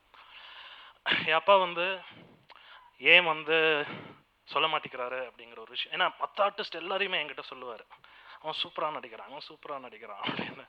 ஸோ நம்ம நடிக்கும்போது நம்ம உண்மையிலே அந்த மனசில் அந்த கொஞ்சம் அந்த வெறி இருக்கும். நம்ம அப்பா இந்த படம் பார்த்து நம்மளை பாராட்டியே ஆகணுங்கிற வெறியில் சில சீன்லாம் பண்ணுவேன் நான். ஸோ அப்படி சில விஷயங்கள் அமையிறது தான். ஸோ அந்த மாதிரி விஷயங்கள் என்னென்னா, என் அப்பா வந்து லைக் இவ்வளோ வருஷம் நாங்கள் 2 பேரும் எப்படின்னா, எங்கள் 2 பேர் ரிலேஷன்ஷிப்பு சந்தோஷ் சுப்ரமணியம் படத்தில் பிரகாஷ் சார் எப்படியோ அதுதான் அப்பா. ரவி தான் நான். இதுதான் ரியல் லைஃப். ரியல் லைஃப்லேயே நாங்கள் இப்படி தான். அந்த படம் பார்க்கும்போது எனக்கு வந்து ரவி பார்க்கும்போது எனக்கு ஏன் ஞாபகம் தான் வந்துச்சு, இது நான் இது என் அப்பாயா அப்படின்னு. இதுதான் எவ்வளோ வருஷம் நடந்துட்டு இருக்கு அப்படின்னு. ஏன்னா நான் என்ன படிக்கிறேங்கிறது கூட அப்பாவுக்கு தெரியாது. நான் ஸ்கூல் படிக்கும், நான் ஒரு நாளைக்கு 11th படிச்சுட்டு இருக்கேன். அப்பா என்கிட்ட கேட்குறேன் 9th இப்போ, நான் 11th. ஏன்னா அது காரணம் என்னன்னா, எங்கள் அப்பா வந்து ஒரு அப்பாவாக வீட்டில் ஒரு அப்பாவாக இருந்ததை விட அவர் டெக்னீஷியனாக இருந்த நேரம் தான் அதிகம். ஏன்னா ஃபேமிலியை விட சினிமாவை தான் அதிகமாக லவ் பண்ணுறாரு இன்றைக்கும். அவருக்கு ஃபஸ்ட்டு ஃபேமிலின்னு பார்த்தீங்கன்னா சினிமா தான், 2வது தான் நாங்கள்லாம். அது எனக்கு சினிமாவுக்கு வந்ததுக்கப்புறம் தான் எனக்கே அது தெரிஞ்சது. ஏன்னா நம்ம எந்த அளவுக்கு நம்ம ஃபேமிலியை சினிமாவை லவ் பண்ணுறோமோ அதோட ஒரு படி கீழே தான் ஃபேமிலி இருக்குங்கிறது என்னோட நம்பிக்கை. ஏன்னா எங்கள் அப்பா அப்படி தான் வளர்ந்துருக்காரு, எங்கள் தாத்தாவும் அப்படி தான் இருந்திருக்காரு. ஸோ வீட்டில் என்கிட்ட வந்து அன்பு, இந்த மாதிரி ஒரு விஷயம், அன்பாக பேசுகிற விஷயங்கள்லாம் ரொம்ப கம்மி. எதனால்னா, அவர் ஷூட் முடிச்சுட்டு வந்தாருன்னா வீட்டில் உடனே கதை எழுத ஆரம்பிச்சிடுவார், இல்லை டைலாக்ஸ் எழுத ஆரம்பிச்சிடுவார். திரும்பி அடுத்த நாள் ஷூட் போயிடுவார், திரும்பி வீட்டுக்கு வருவார், டைலாக் எழுதுவார். ஸோ எங்ககிட்ட டைம் ஸ்பெண்ட் பண்ண நேரம் ரொம்ப கம்மி. ஸோ இதனால் வந்து அந்த ஒரு அன்பு எனக்கு இல்லாமல் கொஞ்சம் நிறைய ஏங்கியிருக்கேன். பட் அவர் அப்படி இருந்ததால தான் இன்றைக்கி எங்கள் வீட்டில் 40 பேர் சாப்பிட்டுட்ருக்காங்க. அண்ட் இன்னொன்று, அவர் வந்து லைக் எனக்காக எவ்வளோ ப்ரே பண்ணுறாருன்னு எனக்கு தெரியும். ஒரு லவ் எக்ஸ்ப்ரெஸ் பண்ணிக்க முடியாத ஒரு பர்சன். ஆனால் அவர் எப்போ அதிகமாக என்கிட்ட அன்பு காட்ட ஆரம்பித்தார்னா, நான் ஒரு அப்பா ஆகிறதுக்கப்புறம் தான். ஏன்னா என் பையன்கிட்ட நான் எவ்வளோ க்ளோஸாக இருக்கேன்னு எனக்கு தெரியும். ஸோ இந்த மாதிரி விஷயங்கள் எல்லாமே என் பையன் பிறந்ததுக்கப்புறம் தான் அவரை வந்து நான் ஒரு குழந்தையாக பார்த்தேன் என் பையன்கிட்ட. ஏன்னா அது வரைக்கும் உங்களுக்கு தெரியும், அவர் இப்படி வந்தாலே நான் இப்படி ஓடி போயிடுவேன் முந்திலாம். ஏன்னா நின்று பேச மாட்டேன் எதுவுமே. அவர் ஒரு லுக் விட்டாருன்னா முடிஞ்சது கதை. ஸோ எனக்கே இந்த நிலமெல்லாம் அவர் அசிஸ்டன்ட் டைரக்டர்ஸ்லாம் யோசிச்சு பாருங்க. ஸோ அந்த மாதிரி ஒரு விஷயம். ஸோ இது எல்லாமே நான் வந்து லைக் ஐம் ஸோ ஹாப்பி. இந்த படம் வந்து நல்லா வந்திருக்கு அண்ட் இந்த மாதிரி விஷயங்கள். அண்ட் கிட்டத்தட்ட அப்பா வந்து என்னை வளர்த்த விதம் பார்த்தீங்கன்னா, நான் வளர்ந்த விதம் பார்த்தீங்கன்னா கிட்டத்தட்ட ஒரு வெளி உலகமே தெரியாமல் வளர்ந்தது தான் என்னோட ப்ளஸ்ஸு மைனஸ் ரெண்டுமே. அண்ட் ஒரு சின்ன தம்பி பிரபு சார் மாதிரி வளர்ந்தேன்னு வச்சுக்கோங்களேன். பட் அவ்வளோ மோசம் இல்லை, எனக்கு பையன்லாம் பிறந்துச்சு, அதை பற்றி சொல்லலை. பட் நமக்கு வந்து நல்லவங்க யார் கெட்டவங்க யாருங்கிறத கண்டுபிடிக்கிறதுக்கு ரொம்ப நேரம் ஆச்சு. ஏன்னா நான் எம்பிஏ படிக்கிறதுக்கு அது ரொம்ப உதவிச்சு. எங்கள் அப்பா என்னை வளர்த்த விதம், அந்த டிசிப்ளின், அந்த இது. அண்ட் எல்லாரையும் பார்த்தா ரொம்ப நம்பிடுறது, பேசிடுறது, அந்த மாதிரி விஷயங்கள் எல்லாமே எம்பிஏ படிக்கிற வரைக்கும் எனக்கு ரொம்ப ஹெல்ப்ஃபுல்லாக இருந்துச்சு. ஏன்னா நான் அந்த மாதிரி மனிதர்களை தான் அது வரைக்கும் சந்திச்சிருக்கேன். ஆனால் கடந்த 6 வருஷமாக நான் சினிமாவுக்கு வந்ததுக்கப்புறம் 6 வருஷமாக நான் பார்த்த மனிதர்கள், நல்ல மனிதர்களும் பார்த்துருக்கேன், ரொம்ப ரொம்ப மோசமான மனிதர்களும் பார்த்துருக்கேன். ஆனால் எல்லாரையுமே நான் நம்பியிருக்கேன். அதனால் சில தவறுகள், சில பக்குவம், நிதானம் இதெல்லாம் இல்லாமல் நான் எனக்கு போயிருக்கு. அது எல்லாமே எனக்கு திரும்பி கிடச்சிருக்குன்னா அது காரணம் என் ஒய்ஃப்.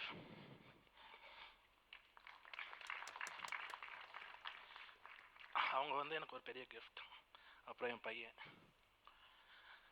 இது எல்லாத்துக்கும் மேலே எங்கள் அப்பா அம்மா. ஏன்னா அவங்க என்னை அப்படி வளர்த்துருக்காங்க. ஸோ எனிவே இவங்க பிளெஸ்ஸிங்ஸ், இவங்க ஆதரவு எல்லாமே எனக்கு இருக்குது. இந்த படம் வந்து நாங்கள் எல்லாம் திரும்பி நானும் ரவி சார்லாம் ஒன்றா சேர்ந்துருக்கோம். இந்த மாதிரி டெக்னீஷியன்ஸ்லாம் இந்த படம் ஒர்க் பண்ணியிருக்காங்க. அதனால் இந்த அவுட்புட் நல்லா வந்திருக்குன்னா அதுக்கு முக்கியமான காரணம் நாங்கள் எல்லாருமே நல்லவங்க, இந்த படம் ஒர்க் பண்ணவங்க. ஏன்னா இதில் ஏதாவது ஒரு நெகட்டிவ் எனர்ஜி இருந்தால் கூட எங்கேயாவது ஏதாவது தப்பாக போயிருக்கும். ஆனால் நெகட்டிவ் எனர்ஜியும், அதாவது சினிமாவில் ஒரு விஷயம் நான் கற்றுக்கிட்டேன், ரொம்ப நல்லவனாகவும் இருக்கக்கூடாது, ரொம்ப கெட்டவனாகவும் இருக்கக்கூடாது. அந்த ஒரு விஷயம் தான் நான் கற்றுக்கிட்டேன். யார்கிட்ட நல்லவனாக இருக்குங்கிறது தான் நமக்கு ரொம்ப முக்கியம். அப்படி இருந்தால் கண்டிப்பாக சினிமாவில் ஜெயிக்கலாங்கிற விஷயம் நான் ரொம்ப லேட்டாக கற்றுக்கிட்டேன். So lack of exposure made me to learn lot of things. Anyway இந்த படத்தில் நான் கண்டிப்பாக ஜெயிப்பேன்ங்கிற நம்பிக்கை எனக்கு இருக்குது. உழைப்பு கண்டிப்பாக வீண் போகாது. இந்த படத்தில் உண்மையாக எல்லோரும் உழைச்சிருக்காங்க. பேருக்காக யாரும் உழைக்கல, காசுக்காக யாரும் உழைக்கலை, முக்கியமாக வெற்றிக்காக தான் உழைச்சிருக்காங்க, தங்களோட தற்காப்புக்காக உழைச்சிருக்காங்க. ஸோ கண்டிப்பாக இந்த படம் நல்லா வரும். தேங்க்யூ. பி வாசு சார் அவர்களை ஒரு சில வார்த்தைகள் பேச அழைக்கிறோம். மலேசியாவில் இருந்து நண்பனுக்காக மட்டுமே இங்கு புறப்பட்டு வந்த ஒரு மிகச்சிறந்த மனிதர் ஆஸ்ட்ரோ ராஜாமணி சார் அவர்கள். ஒரு நண்பனுக்காக வந்திருக்காரு, யோசிச்சு பாருங்க. அதை தான் இப்போது பல பேர் பேசும்பொழுது நம்ம தெரிஞ்சுக்கிட்டோம். இதுதான் முதல் தடவை என்னுடைய 30 வருஷ சினிமா அனுபவத்தில் நான் என் டெக்னீஷியனை விட்டுட்டு நான் என் பிறந்த நாளை அவங்களோட கொண்டாடுறேன்.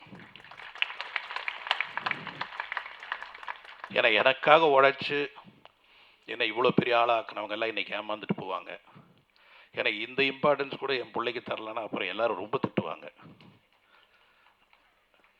ரொம்ப சந்தோஷமாக இருக்குது.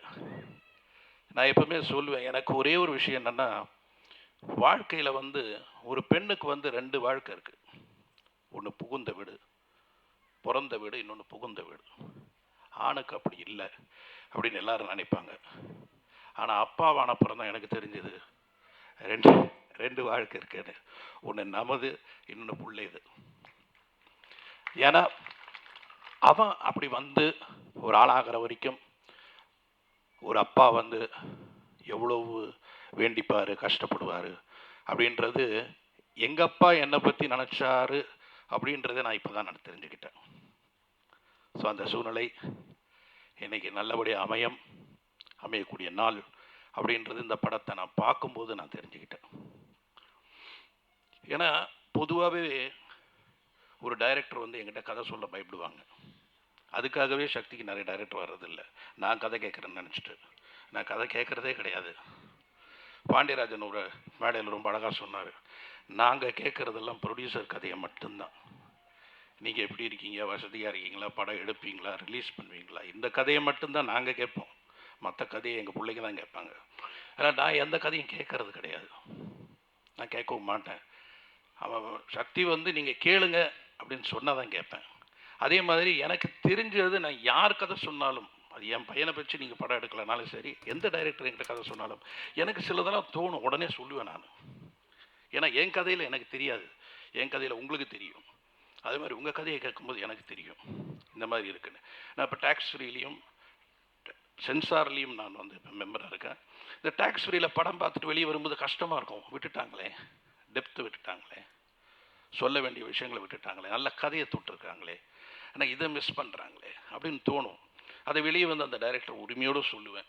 ஆனால் எல்லாம் முடிஞ்சு போச்சு, நீங்கள் எடுத்துக்கங்க, எடுக்காதது உங்கள் இஷ்டம், இந்த இடத்துல ஒரு பாட்டை போடுங்க, ஏதாவது பண்ண முடியுமா அப்படின்னு. நம்மளை இந்த மாதிரி கலைஞர்கள் வந்து சும்மா இருக்கவே மாட்டோம், ஏதாவது கரெக்ட் பண்ணிக்கிட்டே இருப்போம், ஏதாவது சொல்லணும், ஏதாவது பண்ணணும் அப்படின்றது இருக்கும். அது என் பையனுக்காக நான் சொல்லலை. அதே போல் எத்தனை டைரக்டர்கள் வந்து கதை சொன்ன, நிறைய பேர் கதை சொல்லுவாங்க, ஆனால் அதை கரெக்டாக ப்ரொஜெக்ட் பண்ண மாட்டாங்க. கதை சொன்ன கதையை விட்டுடுவாங்க. ஆனால் சொன்ன கதையை என்ன அவர் சொன்னாரோ அதை அழகாக எடுத்தார் ரவி. அவர்கிட்ட நான் சில விஷயங்கள் சில விஷயங்கள் கேட்டேன், மறுபடியும் படம் முடிஞ்சப்பறம் கூட கேட்டேன், இந்த மாதிரிலாம் இருந்திருக்கலாமா, அந்த மாதிரிலாம் இருந்திருக்கேன். இல்லை சார், அதுக்கு நான் இப்படி வச்சுருக்கேன் சார், ஒன்று வச்சுருக்கேன் சார் அப்படின்னு சொன்னார். ஸோ அவ்வளவு தெளிவான ஒரு அருமையான டைரக்டர் அவர். அவருக்கு மிகப்பெரிய எதிர்காலம் இருக்குது, அதில் எந்த விதமான சந்தேகம் இல்லை. ஏன்னா ஒரு சில டைரக்டர்ஸை பார்க்கும்போது நம்ம சொல்லுவோம், மிஷ்கினோட முதல் படம் பார்த்துட்டு நான் அவரை வந்து பார்க்கணுன்னு ஆசைப்பட்டு வீட்டுக்கு கூப்பிட்டேன், நான் அன்றைக்கே பாராட்டினேன். அதே மாதிரி சமுத்திரக்கனி அவர்களை முதல் படம் பார்த்த உடனே சொன்னேன், நீங்கள் பெரிய டைரக்டர் ஆவீங்க, பட் நான் பெரிய நடிகராக அன்றைக்கி எனக்கு அவ்வளோவா தெரியாது. ஆனால் நடிப்பை பற்றி நான் உண்மையிலே ஒரு விஷயம் இங்கே சொல்லித்தான் ஆகணும். அது என்னென்னா, நானும் கிட்டத்தட்ட ஒரு 45-50 படம் பண்ணேன். அந்த நேரத்தில் விஜயகாந்த் சாரும் மகாராஜன் டைரக்டர் என்னை ஆக்ட் பண்ண கூப்பிட்டாங்க. எனக்கு ஒன்றும் புரியல, விஜயகாந்த் சார் திடீர்னு கூப்பிட்டாரு, சார் உங்களை பார்க்கணும், நீங்கள் வாங்கன்னாரு. நான் நினச்சேன் சரி ஏதோ படம் பண்ணுறதுக்கு கூப்பிடாரு போல இருக்குன்னு போனால் சார் நீங்கள் படத்தில் நடிக்கணும்னாரு. நான் எதுக்கு சார் நடிக்கணும்? ஏன்னா நான் எல்லா ஆக்டருக்கும் நடித்து காட்டுவேன், அது எல்லாருக்கும் தெரியும், என்கிட்ட நடித்த அத்தனை நடிகர்களுக்கு தெரியும். அப்போது இல்லை நீங்கள் நடிக்கணும் அந்த படத்தில் அப்படின்னு. இந்த டைரக்டர் தான் சார் கேட்குறான், நீங்கள் நடிக்கணும்னு அவர் தான் கேட்குறாரு அப்படின்னாரு. அப்புறம் மகாராஜன் சொன்னார், சார் இது வந்து யார் பண்ணாலும் கேரக்டர் யூஸ்வல் ஆகிடும், நீங்கள் பண்ணால் புதுசாக இருக்கும் அப்படின்னாரு. சரி, என்ன இப்போ ஒரு டைரக்டர் கேட்குறாரு, அவருடைய ஃபஸ்ட்டு படம் நம்ம நடித்தா அந்த படம் வந்து அவருக்கு ப்ளஸ் ஆகும். அதாவது விஜயகாந்த் சார் இருக்கிறது அது வேறு விஷயம், பட் இருந்தால் கூட அந்த கேரக்டருக்கு ஒரு ப்ளஸ் ஆகும் அப்படி சொல்லி என்னை கேட்டார். சரி போயிட்டேன், ஒத்துக்கிட்டேன், போனேன். ஃபஸ்ட்டு டே போனேன், மேக்கப்பெல்லாம் போட்டுட்டேன், எல்லாம் புதுசாக இருக்குது. ஏன்னா இவ்வளோ படம் பண்ணிட்டோம், பட் இருந்தால் கூட இது ஒரு புதுசாக இருக்குது.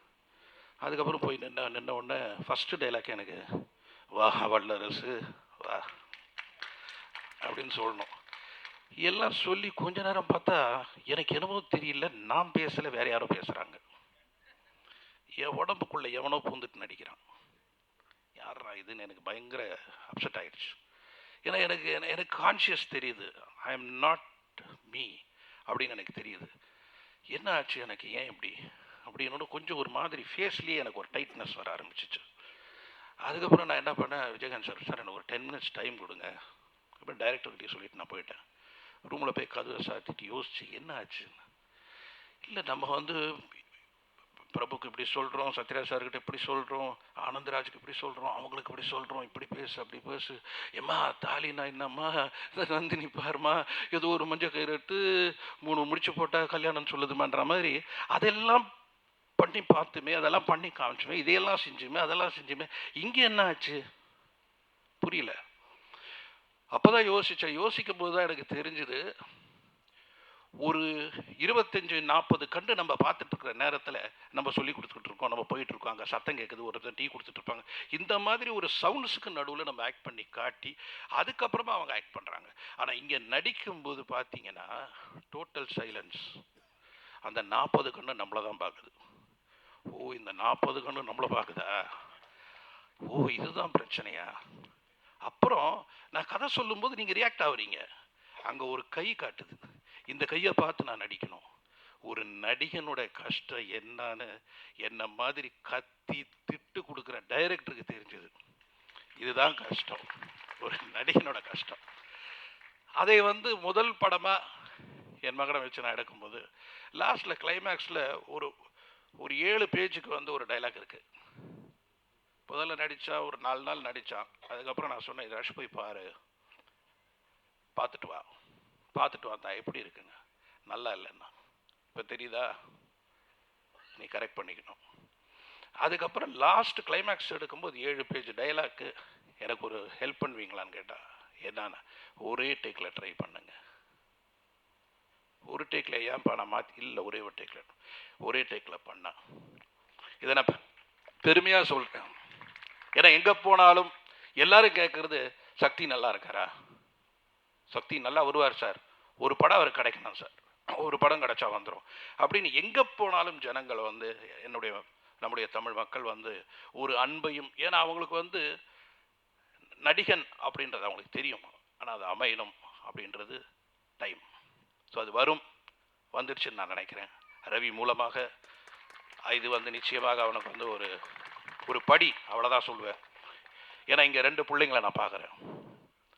இந்த 2 பிள்ளைங்களுமே வந்து ஒரு சிவகுமார் சார் அந்த 2 பிள்ளைங்களுக்காக அவர் எவ்வளோ கஷ்டப்பட்டார், எப்படி வளர்த்தார், அந்த வளர்ச்சி அந்த பிள்ளைங்களோட முகத்தில் தெரியும். நான் கார்த்தியை பார்க்கும் போதெல்லாம், ஏன்னா அவர் சினிமாவில் வர்றதுக்கு முன்னாடி எனக்கு தெரியும், அன்னைக்கு பார்த்த முதல் இன்னைக்கு வரைக்கும் அதே சிரிப்பு, அதே ஒரு மரியாதை, அதெல்லாம் பிகாஸ் ஆஃப் ஃபாதர், அந்த அப்பாவுடைய வளர்ப்பு. அது மாதிரி இன்னொன்று பார்த்தீங்கன்னா ஜெயம் ரவி, ஜெயம் ராஜா, எடிட்டர் மோகன் சார் என்கிட்ட ஒரு நாள் சொல்கிறார், சார் நான் ஒரு நல்ல படம் தரேன் சார், தெலுங்குல சக்தி வச்சு எடுங்க சார், நல்லா வருவார் சார். அதாவது என் புள்ள நல்லா வரணும் அப்படின்னு நினைக்கிற இன்னொரு அப்பா. அப்புறம் ஏன் ரவிக்கு தனி ஒருவனோ இல்லை இன்னொரு படமோ, மிகப்பெரிய படங்கள் ஏன் கிடைக்காது ரவி அவர்களுக்கு? Because of father. அந்த நல்ல மனசு, அந்த மனசு அந்த பிள்ளைங்களுக்கு இருக்குது, அந்த மனசு அந்த பிள்ளைங்களை கொண்டு வந்திருக்கு.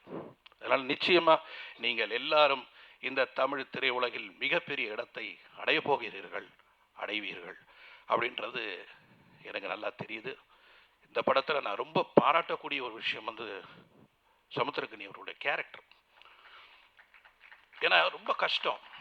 இப்போ சத்யராஜ் சார் கூட என்கிட்ட சொல்லுவார், சார் வராங்க சார், கதை சொல்கிறாங்க சார், ஆனால் கேரக்டர் சார், அந்த கேரக்டர் கிடச்சா தானே சார், ஏன்னா நடிகனுக்கு அது தேவை, தீனி தேவை, அது கொடுத்தா தான் அவன் வந்து இப்படி அப்படி பண்ணணும் இப்படி பண்ணணும்னு வந்து. ஏன்னா எங்களுக்கெல்லாம் தெரியும், நீங்கள் வந்து வால்டர் வெற்றிவேல் பார்த்தீங்கன்னா, வால்டர் வெற்றிவேல் பெஸ்ட்டு கேரக்டர் இருந்தால் விஜயகுமார் கேரக்டர் பிரமாதமாக இருக்கும், Vijayakumar sir character, Goundamani sir character பிரமாதமாக இருக்கும். எல்லா கேரக்டருக்கு ஒரு இம்பார்ட்டன்ஸ் இருக்கும், அந்த கேரக்டருக்கு ஒரு எண்ட் இருக்கும். அது மாதிரி இந்த படத்தில் சமுத்திரக்கனி அவர்களுடைய கேரக்டர் வந்து ஹியூமன் ரைட்ஸ். ஒரு போலீஸ் ஆஃபீஸர் வந்து ஒரு என்கவுண்டரில் ஷூட் பண்ணியிருந்தால் அது என்கவுண்டரா இல்லை கொலையா, அதை கண்டுபிடிக்கிற விஷயம் எனக்கு தெரிஞ்சு, நானும் 3-4 போலீஸ் படம் பண்ணியிருக்கேன், இதுவரை எந்த போலீஸ் கதையிலும் வராத ஒரு விஷயத்தை வந்து ரவி தொட்டிருக்கார். இதோட முடியல, ஒரு என்கவுண்டரை எப்படி அது ஒரு மர்டர் அப்படின்னு அந்த கேரக்டர் கண்டுபிடிக்கிறதும், அந்த கேரக்டருடைய வசனங்களும், அந்த கேரக்டரோட பாடி லாங்குவேஜையும், அந்த கேரக்டரோட ஸ்டைலையும் எல்லாமே பியூட்டிஃபுல்லாக பண்ண வச்சுருக்காரு டைரக்டர். அண்டு சமுத்திரக்கனியும் ரொம்ப அழகாக, ரொம்ப சாதாரணமாக, இப்போ பல படங்கள் பார்த்துட்ருக்கேன், அவருடைய நடிப்பை பார்க்கும்போது எந்தவித மிகமையும் இல்லாமல், ரொம்ப ஓவராக இல்லை எதுவும் பண்ணாமல், அண்டர் ப்ளே பண்ணி ரொம்ப பிரமாதம் பண்ண ஒரு நல்ல டைரக்டராகவும் நல்ல நடிகராகவும் இந்த படத்தில் வந்து ரொம்ப அழகாக பண்ணியிருக்காரு. அவருடைய கேரக்டர் மிகப்பெரிய ப்ளஸ்ஸாக இருக்கும் இந்த படத்தில். அதே மாதிரி இதில் ரொம்ப அழகான மென்மையான 2 காதல் கதை உள்ளே இருக்குது. நான் ப்ரொடியூசர்ஸ் கிட்ட ரிக்வெஸ்ட் பண்ணுறேன், அந்த பசங்களுக்கும் கொஞ்சம் இம்பார்ட்டன்ஸ் கொடுங்க விளம்பரத்துலலாம், ஏன்னா நல்லா இருக்குது, அதையும் காட்டணும். இந்த எப்படி என் மகன் வந்து இந்த படத்தை ஒரு போலீஸ் ஆஃபீஸராக எப்படி ஒரு டிஃப்ரெண்ட்டாக பண்ணியிருக்கானு. ஏன்னா நான் எப்பவுமே படம் பார்த்தேன்னா அவன் போய் அவங்க அம்மா கிட்ட சொல்லுவான், ஏம்மா அப்பா பாராட்டவே மாட்டாரா, நல்லா இருக்குன்னு சொல்லவே மாட்டாரா, ஏன் இப்படி இருக்காரு, ஒரு ஃபேஸில் ஒரு இதே தெரிய மாட்டேங்குது, ஒரு சந்தோஷம் அப்படி. சரி, படம் உடனே எடுத்த உடனே அவர் சொல்கிறது, இங்கேயும் அப்படி பண்ண, அங்கேயும் அப்படி பண்ண, சரி நீ நல்லா பண்ணிட்டேன்னு சொன்ன பிறகு இங்கே நீ சொல்ல இப்படி பண்ண அப்படி பண்ணேன்னு, அது சொல்லவே மாட்டாரு. அவர்கிட்ட இருந்து ஒரு வார்த்தை வாங்கிறதுக்குள்ளே எனக்கு என்ன அப்படின்னும் போது, இந்த படம் பார்த்துட்டு நான் முதல்ல இதை பார்த்தேன், அந்த என்ன படம் அது, அழகாய் போக்குது அந்த சாங் படம், அந்த இதை பார்த்தேன், நினைத்தாலே நிற்கும். நினைத்தாலே நிற்கும் பார்த்த உடனே அந்த டைரக்டரை நான் ஓடி போய் கட்டி பிடிச்சேன். ஏன்னா ரொம்ப சாஃப்டாக ரொம்ப அழகாக எடுத்திருந்தார். அப்போ அதுக்கப்புறம் நான் வந்து டைரக்டருக்கு தான் நான் சொல்லுவேன் எப்பவுமே, படம் நல்லா இருக்கா அப்படின்னு டைரக்டர் தான் சொல்லுவேன். ஆனால் இவனுக்கு நான் வந்து ஒன்றும் சொல்லலை, நல்லா இருக்கு, குட், வெரி குட், நல்லா இருக்கு, அவ்வளோதானா அவ்வளோதானா, எதிர்பார்க்குறான், இப்படி சொல்லணும் அப்படி சொல்லணும்னு. நிச்சயமாக உனக்கு வந்து நல்ல டைம் வரும், நல்லா வரும். ஏன்னா நீ ஒரு நல்ல நடிகன். அது என் பிள்ளைக்காக நான் சொல்லலை, உனக்கு வரும். அதுக்கு இப்போ ஆரம்பமாவது. நல்ல டைரக்டர்ஸ் கிடைக்கணும், நல்ல டைரக்டர்ஸ் கிடைப்பாங்க, எல்லாரும் நல்லபடியாக அமையுன்றது என்னுடைய நம்பிக்கை. நான் ஒரு தந்தையாக, ஒரு டைரக்டராக நான் இந்த படத்தின் தயாரிப்பாளர்களுக்கு நன்றி சொல்கிறேன். ஏன்னா நல்லா செலவு பண்ணி எடுத்திருக்காங்க, ரொம்ப ரிச்சாக எடுத்திருக்காங்க படம். அப்புறம் குறிப்பாக இந்த ராசியான தியேட்டர், இந்த கமலா தியேட்டர், நம்ம இங்கே வந்துட்டு 10 மணிக்கு உள்ளே நுழைவோம், 12:15 எங்கள் டைரக்டர் இதெல்லாம் அசோசியேஷன் மீட்டிங்லாம் நடக்கும், 12:15 அங்கே கஷ்டப்படுவாங்க. ஆனால் யாருமே வெளியே போ அப்படின்னு சொல்லாத, சினிமாவுக்கு என்ன தேவையோ அதை செய்யக்கூடிய ஒரு திரையரங்கம். இந்த திரையரங்கத்திலிருந்து ஒரு புள்ள நடிச்சிருக்காரு. என்ன ஒன்று அழகான வில்லனாக இருக்கார். ரொம்ப நல்லா சார், என்ன இவ்வளோ அழகாக இருக்கப்பா நீ, இவ்வளோ அழகான வில்லனாக இருக்கியாப்பா நீ அப்படின்னு அவரும் நல்லா நடிச்சிருக்காரு. ஸோ இந்த படத்தில் இருக்கிற எல்லாரும் நல்லா பண்ணியிருக்காங்க. இசையும் பிரமாதமாக இருக்குது. இசை எனக்கு particularly re-recording and photography and editing. So the whole team has worked out very well. So I think this picture will definitely do well. The rest is in your hand. நிச்சயமாக ஜனங்களுக்கு வந்து நல்ல படம் பிடிக்கும், நல்ல படத்தை வரவேற்பாங்க. அவங்க ஹீரோ பார்க்குறதுல கதை தான் பார்க்குறாங்க. கதை ஜெயித்தால் எல்லாரும் ஜெயிப்பாங்க. அதுக்கு டைரக்டர் தேவை, அந்த டைரக்டர் இதில் கிடச்சிருக்காரு. ஸோ இந்த டீம் மிகப்பெரிய அளவில் இதே போல் இந்த கூட்டத்தோட ஒரு நல்ல விழாவை, 100வது நாள் விழாவை கொண்டாட வேண்டும் என்று நான் ஆண்டவனை வேண்டி விடைபெறுகிறேன். நன்றி, வணக்கம். நடிகர் திரு வத்சன் சக்கரவர்த்தி அவர்களை ஒரு சில வார்த்தைகள் பேச அழைக்கிறோம். எங்கேயும் எப்போதும் 2011 ரிலீஸ் ஆச்சு, 18 இயர்ஸ். அதுக்கப்புறம் எந்த வாய்ப்புமே இல்லை. 4 வருஷம் சும்மா சுற்றிட்டு இருந்தேன். எவனா பார்த்தாலும் டீ கடையில் நின்றுட்டுருப்பேன். என்ன பாஸ் படம் இல்லையா, சும்மா நின்றுட்டுருக்கீங்களா? வீட்டுக்கு தண்ணி கேன் போட வருவாங்க. ஏன்பா அம்மா அப்பா வேலைக்கு போகிறாங்க, நீ வீட்டில் சும்மாவே இருக்கியாப்பா? இதெல்லாம் கேட்டு கேட்டு போர் அடிச்சு போச்சு. 3 வருஷம் 2014 லோகேஷ் எடிட்டர் ஃபோன் பண்ணிட்டு ரவி சார் பார்க்கணுன்னு இருக்காரு வாங்கன்னாரு. என்ன வாய்ப்பு இல்லைன்னு தின்னு என்னென்ன பழக்கம் ஊதி போயிட்டு பார்க்க போனால் ஒரு படம் பண்ணுறேன், சமுத்திரகனி சார் நடிக்கிறாருன்னாரு. ஓ அப்படியா சார், கண்டிப்பாக சார். நான் என்ன பண்ணுறேன் சார்னார். ஒரு லவ் ஸ்டோரி இருக்குப்பா, நீ அது பண்ணுப்பா அப்படின்னாரு. சரி, நம்மளை வழக்கம் போல் சினிமாவில் என்னென்ன படம் கமிட் ஆகிறோனோ கமிட் ஆகும், போகும், அப்படியே வெளில வந்துடுவேன். எதுக்கு எடுப்பாங்கன்னே தெரியல. ஸோ இந்த பிரேக் கொடுத்த ரவி சாருக்கு ரொம்ப தேங்க்ஸ். அண்ட் மிஸ்கின் சார், நான் 2008 விஸ்காம் முடிச்சு ஸ்டார்ட் பண்ணுறச்ச உங்கள் ஆஃபீஸ்க்கு வந்து இன்டர்ன்ஷிப்க்கு ட்ரை பண்ணேன். உங்கள் பிரதர் சுவாமிநாதன் சாரை தான் மீட் பண்ணேன். ஸோ இன்டர்ன்ஷிப் கிடைக்கல. And Jananathan sir, Samuthirakani sir, உங்கள் ஆஃபீஸில் என்னோடய ஃபோட்டோஸ் நிறையா இருக்கும், இப்போ கொஞ்சம் ஞாபகம் வச்சு பாருங்கள். அண்ட் ரவி, நான் பெரிய எஸ்ஆர்கே ஃபேன். நான் வந்துட்டு எஸ்ஆர்கேவோட எல்லா மோட்டிவேஷ்னல் வீடியோ பார்ப்பேன். நான் ரீசெண்டாக வந்துட்டு நீங்கள் தனி ஒரு ப்ரெஸ் மீட்டில் ஒரு விஷயம் பேசியிருந்தீங்க. அது more than 3 lakh வியூஸ் இருக்கா, அதில் 1200 வியூஸ் நானே இருந்திருப்பேன். And thank you very much. எல்லோரும் ஹார்ட் ஒர்க் போட்டிருக்கோம், இதை கரெக்டாக கொண்டு போய் சேர்ப்பீங்கன்னு நம்புகிறேன். Thanks. The captain of the ship Ravi sir அவர்களை ஒரு சில வார்த்தைகள் பேச அழைக்கிறோம். எந்த மீட்டிங் போனாலையும் ஃபஸ்ட்டு மிஸ்கின் பேசிட்டாருன்னா அப்புறம் நாங்கள் என்ன பேசினாலும் ஒன்றும் வேலைக்கு ஆகாது. அப்படி தான் அவர் பேசிட்டார். எங்குமே சாதாரண ஒரு சூறாவளி வந்தாலே எப்படி இருக்கும், இன்றைக்கி சுனாமியாக பேசிட்டார். அதுக்கப்புறம் என் படத்தோட ஹீரோ சக்தி, அவர் ரொம்ப சென்டிமெண்ட்டாக பேசிட்டார். இதுக்கு மேலே பேசுகிறதுக்கு ஒன்றும் இல்லை. இருந்தாலும் ஒரு ஃபார்மாலிட்டிக்காக ஒரு சில விஷயங்களை சொல்லணும். இந்த தற்காப்பு முழுக்க போலீஸ் ஸ்டோரி. என்னுடைய தயாரிப்பாளர் டாக்டர் செல்வமூர்த்தி என்கிட்ட கேட்டார், ரவி நம்ம படத்தில் நிறைய அதிசயம் இருக்குது அப்படின்னு. என்ன சார் அப்படின்னு. லஞ்சமே வாங்காத போலீஸ்காரனை காட்டி நிற்கிறீங்களே, ஜனங்க நம்புவாங்களா? நான் சைலண்ட்டாக அவரை பார்த்தேன்.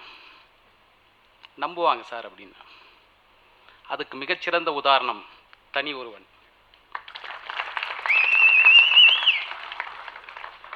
ஒரு வசனம் பேசியிருப்பார் படத்தில். எல்லா போலீஸ் ஆஃபீஸரும் யூனிஃபார்மை போட்டுட்டு தாண்டா தன் எதிராளியை ஃபிக்ஸ் பண்ணுவான். ஆனால் நான் எதிராளியை ஃபிக்ஸ் பண்ணிட்டு தாண்டா யூனிஃபார்மை போட்டிருக்கேன். தேட்டரில் கிளாப்ஸ், யுனானிமஸ் கிளாப்ஸ். அந்த படத்தில் நான் கணேஷ் சாரோட இங்கே உட்காந்து பேசிகிட்டு இருக்கேன். ஆல்ரெடி படம் பார்த்துட்டேன். அதே வசனம் போகுது. இதே தேட்டரில் கிளாப்ஸ்ன்னா அப்படி ஒரு கிளாப்ஸ். இந்த வருஷத்தில் வந்த எல்லா படங்களையும் ஓரங்கட்டிட்டு தனி ஒருவனாக உட்காந்துருக்கார். இங்கே தான் அவர் உட்காந்துருக்கார ஒழிய தமிழ்நாட்டு ஜனங்க மனசில் மிகப்பெரிய போலீஸ் ஆஃபீஸராக நின்றுட்டுருக்கார். அந்த ஒரு உதாரணம் போதும் என் படம் ஓடுவதற்கு அப்படின்னு அவர்கிட்ட சொன்னேன். சரிங்க, அது கூட ஓகே. நம்ம படத்தில் நடிச்சிக்கிற பொண்ணுங்களெல்லாம் லவ் பண்ணுற பையனையே கல்யாணம் பண்ணிக்கிற மாதிரி காமிச்சிருக்கீங்களே, இது ஜனங்க நம்புவாங்களா? நான் சொன்னேன், டாக்டர் நம்புவாங்க. என்ன காதல் தான் முதல் விஞ்ஞானம். இன்னைக்கு கண்டுபிடிச்சிருக்கிற எல்லா சயின்டிஃபிக் கண்டுபிடிகளுக்கும் பேஸ் லவ். ஸோ காதல் பொய்ன்னா விஞ்ஞானமும் பொய். இதுக்கு மேலே காதலுக்கு சொல்ல முடியாது. உண்மையான காதல் எந்த காலத்திலையும் தோக்காது டாக்டர்னு. அப்படி பேசிட்டு இருக்கும்போது என் படத்துடைய ஹீரோயினி இந்த வைசாலி ஸ்டில் அவர் பார்த்தார். இந்த பொண்ணை பற்றி ஒரு விஷயம் சொல்லணும். ஆடியேஷன்லாம் முடிச்சு ஒரு 40-50 பொண்ணுங்களை நாங்கள் செலக்ட் பண்ணிட்டோம். இந்த பொண்ணை தான் போடலான்னு டிசைட் பண்ணியிருந்தோம். அப்போது டாக்டர்கிட்ட கேட்டேன், டாக்டர் எங்கள் முன்னாடி எல்லாமே அந்த ஆடியேஷன் எல்லாம் இருக்குது, இந்த பொண்ணு 2 நிமிஷம் தான் நடிச்சிருக்கு, இந்த பொண்ணை கமிட் பண்ணலாம் டாக்டர், இந்த பொண்ணுக்கிட்ட ஏதோ ஒன்று இருக்குது அப்படின்னு. அவர் சொன்னார், ரவி தப்பாக சொல்கிறீங்க, அந்த பொண்ணுக்கிட்ட 2 இருக்குன்னார். டாக்டர் என்ன டாக்டர் சொல்கிறீங்க அப்படின்னு. இந்த பொண்ணை பார்க்குறவன் அத்தனை பேருக்கும் காதல் வரணும் அப்படின்னு தோணுது, அப்படி ஒரு அழகான முகம் இருக்குன்னார். சரி டாக்டர், இன்னொன்று என்ன அப்படின்னு. இந்த பொண்ணு ஒரே டேக்கில் சிரித்து அழுது கோவப்பட்டு எல்லாமே பண்ணிடுச்சு. 2வது அதுதான் அவர் பார்த்துருக்கார். அவர் சொன்ன 2 விஷயம் அது. அப்புறம் அந்த பொண்ணை கமிட் பண்ணிட்டேன். அப்புறம் நான் ஃபஸ்ட்டு இவர்கிட்ட கதையெல்லாம் எதுவுமே ஒன்றும் சொல்லலை. என்னுடைய தயாரிப்பாளர்கள் யாருக்கிட்டையும் கதை சொல்லலை. ஒரு நாள் கேட்டார், ரவி நம்ம படத்துடைய கதை என்ன அப்படின்னு. நான் சொன்னேன், டாக்டர் விவேகானந்தர் ஒரு வாசகம் சொல்லியிருக்காரு, என்னிடம் துடிப்பு மிக்க 100 இளைஞர்களை தாருங்கள், நான் இந்த இந்தியாவை மாற்றி காட்டுகிறேன்னு சொல்லியிருக்காரு. அவர் கனவு கண்ட 100 பேரில் ஒருத்தனை பற்றி கதை தான் டாக்டர் என் தற்காப்புன்னு சொன்னேன். நெஞ்சுரம், வீரம், உயிரே போனாலும் கொண்ட கொள்கையில் காம்ப்ரமைஸ் ஆக மாட்டான், அப்படி ஒரு கேரக்டர் தான் டாக்டர் நம்ம படத்தோட ஹீரோ அப்படின்னு சொன்னேன். ஓகே ரவி அப்படின்னு சொல்லிட்டார். அப்புறம் படம் பார்த்தார். படம் பார்த்துட்டு நல்லா இருக்கு அப்படின்னார். ஒரு கொஞ்ச நேரம் விட்டு ரொம்ப நல்லா இருக்கு அப்படின்னார். இன்னும் கொஞ்சம் நேரம் விட்டு ரொம்ப ரொம்ப நல்லா இருக்கு அப்படின்னார். இல்லை நம்ம படம் நமக்கு நல்லா தான் இருக்கும், என்ன செய்யலாம்? சரி, ஒரு 12 பேர் யாராவது சினிமா அல்லாத ஆட்கள், நான் டைரக்டர்னு தெரியக்கூடாது, நீங்கள் ப்ரொடியூசர்னு தெரியக்கூடாது, 12 பேரை யூத் யங் பீப்புள்ஸை கூப்பிட்டு காட்டுவோம். அப்போ நான் அவர்கிட்ட சொன்னேன், ஒரு 5 பேர் இந்த மாதிரி பார்த்து படம் நல்லா இருக்கு அப்படின்னு சொல்லிட்டா மற்றவங்களெல்லாம் பரவாயில்ல ஓகே அப்படின்னா கூட நாம் தப்பிச்சிடும் டாக்டர், 5 பேர் சொல்லணும் அப்படின்னு ஒரு செட்டப்பை க்ரியேட் பண்ணோம். ஷோ போச்சு, வெளியே வந்தாங்க. யாருக்குமே யாரும் எங்கள் சம்மந்தம் இல்லாத பசங்க. 4 பேர் இல்லை சார், 5 பேர் இல்லை, வெறும் 4 பேர் மட்டும்தான் சொன்னாங்க படம் நல்லா இருக்குது அப்படின்னு. அப்படியே மீதி 8 பேரையும் பார்த்தோம், அவங்க அழுதுட்டாங்க, படம் சூப்பராக இருக்குன்னாங்க. நான் அப்படியே டாக்டரை பார்த்தேன், அவர் லைட்டாக சிரித்தார். அப்போ அவர் சொல்கிறார், ரவி நீங்கள் நிறைய அடிக்கடி காசு கேட்கும்போதெல்லாம் நான் ரொம்ப கஷ்டப்பட்டுருக்கிறேன், என்கிட்ட காசே இல்லை அப்படின்னு எல்லாம் கூட சொல்லியிருக்கேன். ஆனால் அந்த கஷ்டத்தின் முன்னாடி இந்த இன்பம் இருக்குது பார்த்தீங்களா, அது பெரிய மலையளவு அப்படின்னு டாக்டர் சொன்னார். மிக சிறப்பான ஒரு நல்ல படம் எடுத்திருக்கீங்க அப்படின்னு சொன்னார். நல்ல படம் அப்படின்ன உடனே ஒரே ஒரு விஷயத்தை மட்டும் இங்கே சொல்லிக்க ஆசைப்பட்றேன். இன்றைக்கி இந்தியாவின் தலைமுறை இயக்குனர், மிகச்சிறந்த இயக்குனர் யாருன்றதை பின்னாடி சொல்கிறேன். அவர் ஒரு விஷயம் சொல்லியிருக்கார். அவர்கிட்ட எல்லாருமே கேட்குறாங்க, நீங்கள் ஏங்க இப்படி படம் எடுக்கிறீங்கன்னு. அப்போது அவருடைய நண்பர், அந்த படத்துடைய கதாநாயகன், இன்னொருத்தர், 3 பேர் உட்காந்துருக்காங்க. அப்போது அவர் ஒரு விஷயம் சொல்கிறார், ஆண்டவன் இந்த உலகத்தை படிச்சுட்டு மேலே போயிட்டான். ஒரு 2000-3000 வருஷம் கழித்து திரும்பி வந்தார். பார்த்தாரு, இங்கே ஜாதி, மதம், போராமை, பொச்சரிப்பு, வைத்தறிச்சல், காமம் அப்படின்ற குப்பைகளே நிறைஞ்சிருக்கு. அப்போ இது என்ன செய்யலாம் அப்படின்னு யோசிச்சு ஒரு தேவதையை கூப்பிட்றாரு. இந்த குப்பைகள்லாம் தூக்கி ஓரம் கொட்டுங்க அப்படின்னு சொல்கிறார். அந்த தேவதையை டெய்லி வந்து குப்பையெல்லாம் எடுத்து எடுத்து வெளியே போடுது. ஆனால் குப்பை ஜாஸ்தி ஆகிட்டே இருக்குது, இந்த மனிதனுடைய அழுக்கான குப்பைகள். அப்போது ஒரு நாள் அந்த தேவதைக்கு உடம்பு சரியில்லை. அந்த தேவதை 3 பேரை கூப்பிடுது. பாருங்கள், எனக்கு உடம்பு சரியில்லை, நான் கொஞ்சம் ரெஸ்ட் எடுத்துக்கிறேன், இந்த குப்பையை கூட்டுற வேலையை நீங்கள் 3 பேர் செய்யணும் அப்படின்னு அந்த விளக்குமாரில் ஒரு 4-5 குச்சியை மட்டும் எடுத்து முதல் ஆள்கிட்ட கொடுத்தாங்க. அந்த முதல் ஆள் யாருன்னா அவன் தான் இயக்குனர். இந்த சமூகத்தை கூட்டக்கூடிய குப்பையை 3ஆக பிரித்து முதல் ஆள்கிட்ட கொடுக்குறாங்க, அது இயக்குனர். ஒரு கொஞ்சம் அடுத்து அந்த தேவதை அதை விட அதிகமான குப்பையை ஒருத்தர்கிட்ட கொடுக்குறார். அவங்க யாருன்னா அவங்க தான் நடிகர்கள். அதுக்கு அடுத்தது நிறைய விளக்குமாற 3ஆவது ஆளுக்கிட்ட கொடுக்குறாங்க. யாருன்னா அவங்க தான் பத்திரிகையாளர்கள். இந்த சமூகத்தை கூட்டி பெருக்கி துடைக்க வேண்டிய பொறுப்பு இந்த 3 பேருக்கு இருக்கு. ஒரு சின்ன விளம்பரத்தில் ஹீரோ நடிச்சிட்டா கூட அவர் நடிப்பார், ஆனால் ரியாக்ட் எப்படி இருக்குன்னு நீங்களாம் பத்திரிகையில் பார்த்துருப்பீங்க. அவ்வளோ பெரிய மிகப்பெரிய சமூக பொறுப்பு நமக்கு இருக்கு. ஸோ டாக்டர் சொன்ன மாதிரி எனக்கு பெருசாக எப்படின்னா, நான் ஒரு கூட்டுற வேலையை பார்க்குறேன். இந்த கதையை சொன்ன இயக்குனர் யாருன்னா பிகே படத்தினுடைய இயக்குனர் ராஜ்குமார் ஹிரானி. அவர் எடுத்த 3 படமும் பார்த்தீங்கன்னா அப்படி இருக்கும். கேரக்டரைசேஷன், சொல்ல வந்த விஷயங்கள், இது எல்லாமே அப்படி இருக்கும். அந்த மாதிரி என் கையில் விளக்குமாறு கொடுத்துருக்கிற திரு டாக்டர் செல்வமுத்து மஞ்சுநாத்துக்கு என்னுடைய மனமார்ந்த நன்றியை தெரிவித்துக் கொள்கிறேன். என் படத்தில் மிக சிறப்பாக நடிச்சிருக்காரு திரு சக்தி அவர்கள். ரொம்ப சூப்பராக. சமுத்திரகனி சார் சொல்லவே வேணாம், அவர் எனக்கு ஆல்ரெடி பழக்கம். அதான் அவர் சொன்ன மாதிரி என் படத்தில் இருக்கிற வசனத்தை ரொம்ப அழகாக இப்போ பேசி காமிச்சார். இப்படி பேசல படத்தில் அவர் பேசுனதை பார்த்தா நம் கண் கலங்கிறோம், அப்படி பேசியிருக்கார். அப்புறம் டெக்னீஷியன்ஸ் ஃபைசல், எடிட்டர் என்னுடைய தம்பி ஆனந்த், இவங்க எல்லாருமே ரொம்ப நல்லா ஒர்க் பண்ணியிருக்காங்க. அப்புறம் என்னுடைய தளபதி திரு மயில்வாகனன் சூப்பராக ஒர்க் பண்ணியிருக்காரு. என் படத்தில் வேலை செஞ்ச அனைவருக்கும் நன்றியை தெரிவித்துக் கொண்டு, என் கையில் விளக்குமாறை கொடுத்து எனது திரைப்பாளர்களுக்கும் நன்றியை தெரிவித்துக் கொண்டு விடைபெறுகிறேன். வணக்கம். திரு கணேஷ் அவர்களை ஒரு சில வார்த்தைகள் பேச அழைக்கிறோம். ஆக்சுவலாக வந்து ரொம்ப லக்கியான ஹேண்ட்ஸ் வந்து இந்த ட்ரெய்லர் வந்து ரிலீஸ் பண்ணுறாங்க, வாங்குறாங்க. பிகாஸ் வந்து கார்த்தி சார் படத்தை வந்து செஞ்ச ரஞ்சித் சார் வந்து அடுத்து வந்து ரஜினி சாரை தொடுறாருன்னா அப்போ எவ்வளோ லக் இருந்திருக்கும் இவரோட ஒர்க் பண்ணதுக்கு. அண்ட் வந்து ஜெயம் ரவி வந்து அவங்களோட படம் ஆக்சுவலாக பார்த்தீங்கன்னா இந்த வருஷத்தில் ஹையஸ்ட் கலெக்ஷன் வந்து பாகுபலி படம் தான் இருக்குது அப்படிங்கிற ஒரு சுச்சுவேஷன் இருந்துச்சு. அது இந்த வருஷம் மட்டும் இல்லை, மேபி ஒரு 10 இயர்ஸுக்கு இடையில பாகுபலி வந்து இஸ் த பிக்கெஸ்ட் கலெக்ஷன் அப்படின்னு இருந்துச்சு. நேற்று நைட் ஷோவோட முடிஞ்ச கலெக்ஷன் பார்த்தீங்கன்னா தனி ஒருவன் வந்து பாகுபலியை சமன் செஞ்சிருச்சு.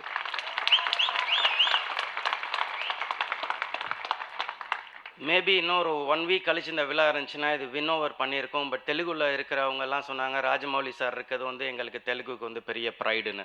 மேபி பட் ராஜா சார் இருக்கிறது we are so happy and proud. And Vasu பற்றி சொல்லணும்னு சொன்ன நம்ம வாசு சார் பையன் வந்து சக்தி வந்து லாங் டைம் ஒரு பிரேக்குக்காக இருந்த சுச்சுவேஷனில் ஒரு வால்டர் வெற்றிவேல் படத்தை கொடுத்த வாசு சாரோடைய பையன் ஒரு போலீஸ் ரோல் செஞ்சால் அது எப்படி இருக்கும் அப்படின்னா இந்த மாதிரி கிரிப்பிங்காக இருக்கணும் அப்படிங்கிறது தான் வந்து மோட்டோவாக இருந்துச்சு. I think is done it. And இந்த படத்தோடைய மெயின் லைன் என்னவாக இருக்குதுன்னு சொன்னால், என்கவுண்டர் செய்கிறது வந்து நீதி இல்லை, தட்ஸ் நாட் ரைட் அப்படின்னு சொல்கிறது தான் இந்த படத்தோடைய கதையாக இருக்குது. அண்ட் சமுத்திரகனி அண்ணன் வந்து பிரமாதமாக பண்ணியிருக்கிறாங்க. அவங்களுடைய ரோல் பார்த்தீங்கன்னு சொன்னால் அந்த சமுத்திரகனி அண்ணனுடைய ரோல் வந்து பார்த்திங்கன்னா எந்த விதமான அலட்டலுமே இல்லாமல் பக்காவாக பர்ஃபெக்டாக பண்ணியிருக்கிறாங்க. மேபி ஒரு பஞ்ச் லைன் வந்து அவருக்கு சொல்லணும்னா சத்தம் கம்மியாக இருக்கணும், ரத்தம் அதிகமாக இருக்கணும் அப்படின்னு சொல்கிற மாதிரி ரொம்ப சைலண்ட்டாகவும் ரொம்ப பவர்ஃபுல்லாக பண்ணியிருக்காங்க. So I wish everybody a great success. Thank you. அடுத்ததாக டைரக்டர் திரு குமரவேல் அவர்களை ஒரு சில வார்த்தைகள் பேச அழைக்கிறோம். இந்த முதல் படத்தில் நினைத்தால் இணைக்கும்ல சக்தி, அழகாய் பூக்குதே சுகமாய் தாக்குதேன்னு அவ்வளோ ஒரு மெலோடியை வந்து ரொம்ப மென்மையான ஒரு சக்தியை வந்து ஆஃப்டர் ஐ திங்க் ஒரு 6 இயர்ஸ் இருக்குன்னு நினைக்கிறேன். அதுக்கப்புறம் தற்காப்பில் பார்க்கும்போது it's a very good transformation. Sakthi ரொம்ப நல்லா இருக்கு. இப்படி தான் இருக்கணும் கிராஃப்ங்கிறது கரெக்டாக and is very close to me. We always talk. இப்போ ஃபோனில் நாங்கள் பேசும்போது சொல்லுவார், இது மாதிரி சார் ஒரு ப்ராஜெக்ட் பண்ண போகிறேன், செய்ய போகிறேன் அப்படின்னு. எப்போவுமே வந்து என்னென்னா, ஒரு ப்ராஜெக்ட் ஆரம்பிக்கிறதுக்கு மேலே நம்ம சொல்ல முடியாது எதுவுமே, இந்த ப்ராஜெக்ட் எப்படி இருக்கும் என்னென்னு. அது வந்து அந்த ரைட்ஸ் யாருக்குமே கிடையாது. எந்த படம் எப்படி எங்கே வெற்றி பெறும்னு சொல்ல முடியாது. ஸோ எப்பவுமே எதிர்பார்த்துக்கிட்டே இருப்போம். எனக்கு வந்து ஒரு அஸ் வெல்விஷராக நான் எப்பவுமே ஒவ்வொரு படத்துக்கும் நான் எதிர்பார்த்துட்டே இருப்பேன். கண்டிப்பாக நிறைய அப்ஸ் அண்ட் டவுன்ஸ் இருக்கும். பட் இந்த படம் வந்து எனக்கு இன்றைக்கி ட்ரெய்லர் பார்த்ததுக்கப்புறம் I am very happy. Sakthi sure shot இந்த மூவி, ஷோர் ஷாட். இந்த படம் கண்டிப்பாக வெரி சக்ஸஸ் இருக்கும். வாசு சார் வந்து உங்களுக்கு அப்பா வந்து சக்தின்னு பேர் வச்சுருக்காரு. ரொம்ப கரெக்ட். அது நல்ல ஒரிஜினல் நேம் பிரசாந்தை விட்டுட்டு இன்னொரு ஸ்டைலாக ஒரு பேர் வச்சுருக்கலாம். அபிமன்யு, ராஜேஷ், லைக் ரோஹித் என்ன வச்சுருக்கலாம். பட் சக்தின்னு வச்சுருக்காருன்னா உண்மையிலே வந்து ரொம்ப யோசிச்சு தான் வச்சுருக்காரு. பவர், இங்கே எதிர் சக்தி நிறையா இருக்கும், அதை தாங்கிக்கணும். அதுக்கு நிறைய எதிர்ப்பு சக்தி இருக்கணும். அண்ட் அஃப்கோர்ஸ் அதெல்லாம் ஐ திங்க் அந்த பேர் உங்களை கொண்டு போகும்னு நினைக்கிறேன் கடைசி வரையும். I can see the graph, I can see the success. You're very close to the success. All the best. And especially Samuthirakani sir, உண்மையிலே நான் சாட்டை படம் பார்த்துட்டு நான் உங்களுக்கு ஃபோனில் பேசினேன், ஞாபகம் நினைக்கிறேன். ரொம்ப நல்லா பெர்ஃபார்ம் பண்ணியிருக்கீங்க சார். நல்ல ஒரு ஆக்டர் இருக்கார். பட் தயவு செஞ்சு ஹீரோவாக மட்டுமே நடிப்பேன், பிடிவாதம் பிடிச்சிடாதீங்கன்னு சொன்னேன். நல்ல அந்த தப்பை நீங்கள் பண்ணலை. அதுக்கப்புறம் நிறைய அப்பாவா, தம்பியா, அண்ணனா, ஃப்ரெண்ட்ஸாக நிறையா வந்திருக்கீங்க. இன்னும் நிறைய கேரக்டர்ஸ் உங்கள்கிட்ட இன்னும் ஓப்பனாக இருக்குது. இதுதான் நல்ல விஷயம் சினிமாவுக்கு. அண்ட் ரவி, நான் டேரக்டர் மட்டும் கண்ணிலே காட்ட மாட்டுறாங்க, ஏன்னு தெரியல. ஐ திங்க் சக்ஸஸ்க்கு அப்புறம் தான் முன்னே வருவாரான்னு தெரியல. Anyway congrats. So happy for him. அவர் முதல் படம் அப்படின்ற மாதிரி தெரியல. மிஷ்கின் சார் சொன்ன மாதிரி வெல் சீசன்ட் பர்சன். அவர் வந்து கண்டிப்பாக இந்த படத்துக்கு அப்புறம் ஒரு நல்ல ஒரு ஃபிலிம் மேக்கராக இருப்பார். இன்றைக்கி வந்து ஒரு குத்துப்பாட்டு, காமெடி அப்படிலாம் இருக்கணும் அப்படிங்கிறது எந்த ஒரு விதியும் கிடையாது. அதுக்கு ரீசன்ட் எக்ஸாம்பிள் தனி ஒருவனோட சக்ஸஸ் சொல்லலாம். நான் காஷ்மீர் ஷூட்டிங் முடிச்சுட்டு இப்போது ஜஸ்ட் 4 days தான் வந்தேன் இந்த ஃபிலிம்காக. அப்போ வந்து வந்த உடனே முதல்ல எனக்கு பார்க்கணுன்னு தோணுன படம் வந்து தனி ஒருவன் தான். பார்த்துட்டு நான் முதல்ல பேசணும்னு வச்சு ராஜா, அவருக்கு ஆக்சுவலாக அவரோட பிரதர் ராஜாவோட அதிகம் மீட் பண்ணியிருக்கேன். பட் எனக்கு டேரக்டர் தான் முதல்ல பேசணும் அப்படி சொல்லிட்டு நான் அவர்கிட்ட ரொம்ப நேரம் பேசி சொன்னேன், இதெல்லாம் கன்வே பண்ணிட்டுங்க பிரதர்கிட்ட அப்படின்ட்டு. பட் இங்கே மீட் பண்ணியிருக்கேன். Thanks. Anyway all the best for the whole team. Wish him the great success. Thank you. Editor Sam Lokesh அவர்களை ஒரு சில வார்த்தைகள் பேச அழைக்கிறோம். சார், இந்த படம் எனக்காக எடுத்த படம்னு சொல்லலாம். எப்பயுமே அவர் ஆக்சுவலாக அவர் ப்ரீவியஸ் பண்ண அசிஸ்டண்ட்டாக ஒர்க் பண்ணேன். அதை பேஸ் பண்ணி தான் அதை பார்த்துட்டு கொடுத்துருவேன் அந்த ஒர்க்கு. 24 hours 80 ரூம்லேயே உட்காந்துட்டு இருப்பா போல். சார் எப்போ சார் வீட்டுக்கு போவீங்கன்னா, இல்லை லோகேஷ் நான் இங்கேயே இருந்துக்கிறேன், இங்கேயே குளிச்சிக்கிறேன், இங்கேயே பண்ணிக்கிறேன், எல்லாமே இங்கேயே இருக்கிறேன் அப்படின்ற மாதிரி சொல்லிட்டு வீட்டுக்கே போக மாட்டார். 24 hours வரைக்கும் ஸ்கிரிப்டை பற்றியே பேசிக்கிட்டு இருப்பார். வேறு எதை பற்றியும் பேச மாட்டார். ஃபர்ஸ்ட் நாள் சும்மா வெளியே போய்ட்டுலாம் சும்மா படத்தை எதை பற்றியும் 24 hours இப்படி பண்ணுவோம் அப்படி பண்ணுவோம். உங்களாலையும் என்னால் மட்டும் தான் இந்த படத்தை ஜட்ஜ் பண்ண முடியும், வேறு யாராலும் ஜட்ஜ் பண்ண முடியாது அப்படின்ற மாதிரியே சொல்லிகிட்டே இருப்பார். படத்தை ஒரு சீனுமே எவ்வளோ ஃபுட்டேஜ் இருக்கணும் என்ன எதுவும் அப்படி செதுக்கிக்கிட்டே இருப்பாப்புல. ஒரு நாள் பார்க்குறது மறுநாள் வந்து இல்லை வேறு மாதிரி பண்ணி பார்ப்போம். இந்த படத்தை ஒரு 4-5 வருஷன் பண்ணி பார்த்துட்டோம். ஆனால் ஃபைனலாக ஒரு ப்ராடக்ட் செம்மையாக வந்திருக்கு. ஃபஸ்ட் காப்பி பார்க்கும்போது எனக்கே பயங்கர நம்ம தான் பண்ணுமா இந்த எடிட்டிங்கு அந்த மாதிரி இருக்குது. அந்தளவுக்கு ஸ்கோப்பாக ஒரு டஃப்பான எடிட்டிங் பண்ணியிருக்கு இந்த படத்தில். ஸ்கிரிப்டை எப்படி சொல்லலாம், ஒரு ஸ்கிரிப்டை எப்படிலாம் மோல்டு பண்ண முடியும் அப்படின்ற இந்த படத்தில் ஃபுல் எஃபர்ட் போட்டிருக்கோம். படமும் நல்லா வந்திருக்கு. ரொம்ப ரொம்ப thanks. Thank you. Cinematographer Jones Anand அவர்களை ஒரு சில வார்த்தைகள் பேச அழைக்கிறோம். இது என்னுடைய 2வது படம். ஆக்சுவலாக முதல் படம் பேபி. அந்த படத்தில் ஆக்சுவலாக பத்திரிக்காரங்களுக்கு ரொம்ப நன்றி சொல்லணும். அந்த டைம் எனக்கு அந்த வாய்ப்பு கிடைக்கல. அந்த படத்துக்காக ஃபோட்டோகிராஃபிக்காக நல்ல ரிவ்யூ கொடுத்துருந்தீங்க எல்லா இடத்துலையும், பேப்பர்ஸ் அண்ட் ஆன்லைன் ப்ரொமோட்ஸ் எல்லாத்துக்கும். அதுக்காக ரொம்ப நன்றி. இந்த படத்துலேயும் அதேமாரி இன்னொரு சக்ஸஸ் இருக்குது. நல்லா ப்ளே பண்ணியிருக்கோம் சினிமோட்டோ சைடு. பட் அதில் ஒரு 3 dimensional ட்ராக் இருக்கும். அது வந்து எனக்கு ஒரு ப்ளஸ்ஸாக இருந்துச்சு.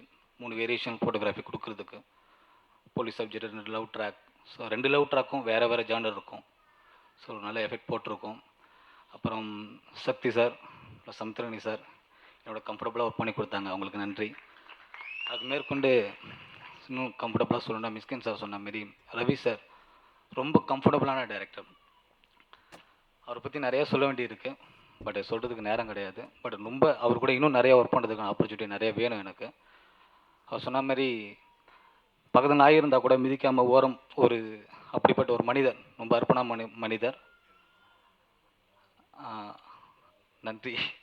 இந்த விழாவின் கதாநாயகன் திரு ஃபைசல் அவர்களை ஒரு சில வார்த்தைகள் பேச அழைக்கிறோம். Jayam Ravi sir, blockbuster. Vasu sir, happy birthday sir today. Karthi sir, Samuthirakani sir, எல்லாருக்கும் நன்றி இங்கே வந்ததுக்காக. இதில் என்னென்னா, செல்வமுத்து சார், மஞ்சுநாத் சார் ரொம்ப ஃப்ரீடம் கொடுத்து என்னை ஒர்க் பண்ண சொன்னாங்க.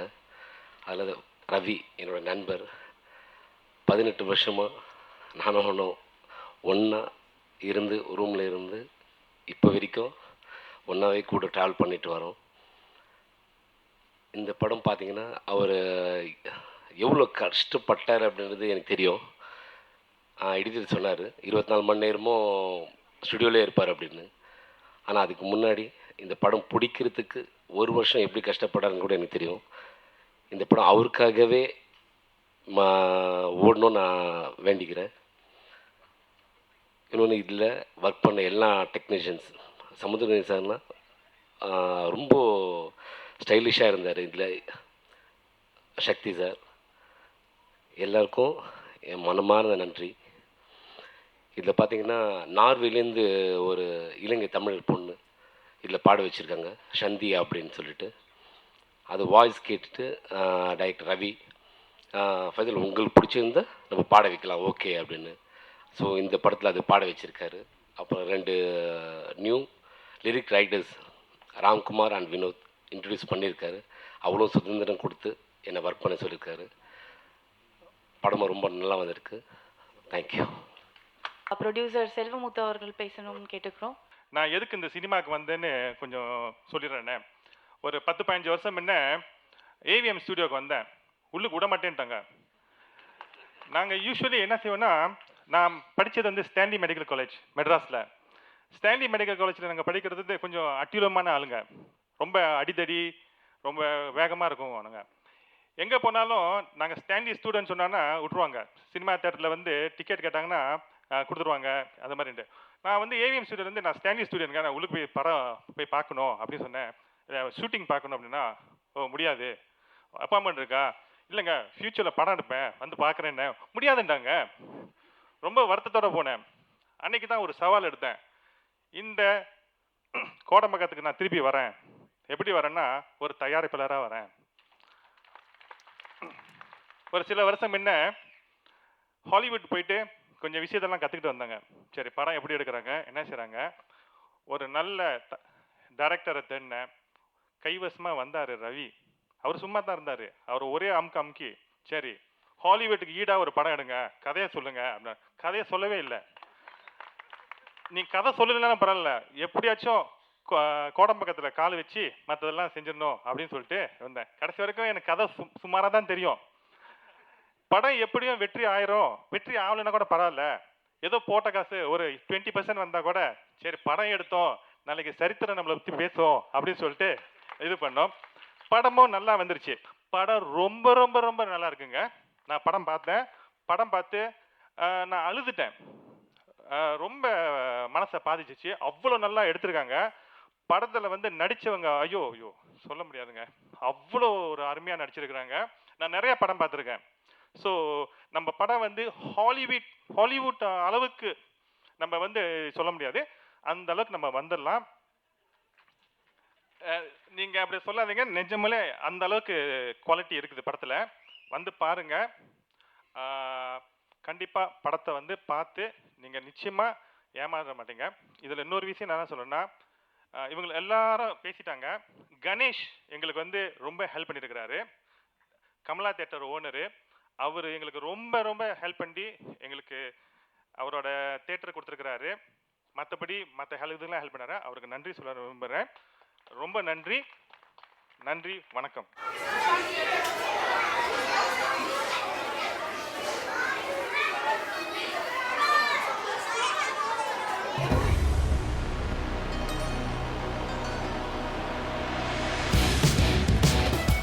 உங்கள் அனைவரையும் சில இடங்களுக்கு அழைத்து செல்ல இருக்கிறேன். ஆனால் ஒரு நிபந்தனை. என்ன பண்ணணும்? Little Da Vinci national level art competition. இந்த போட்டியில் சிறுவர்கள் பங்கேற்க வேண்டும்.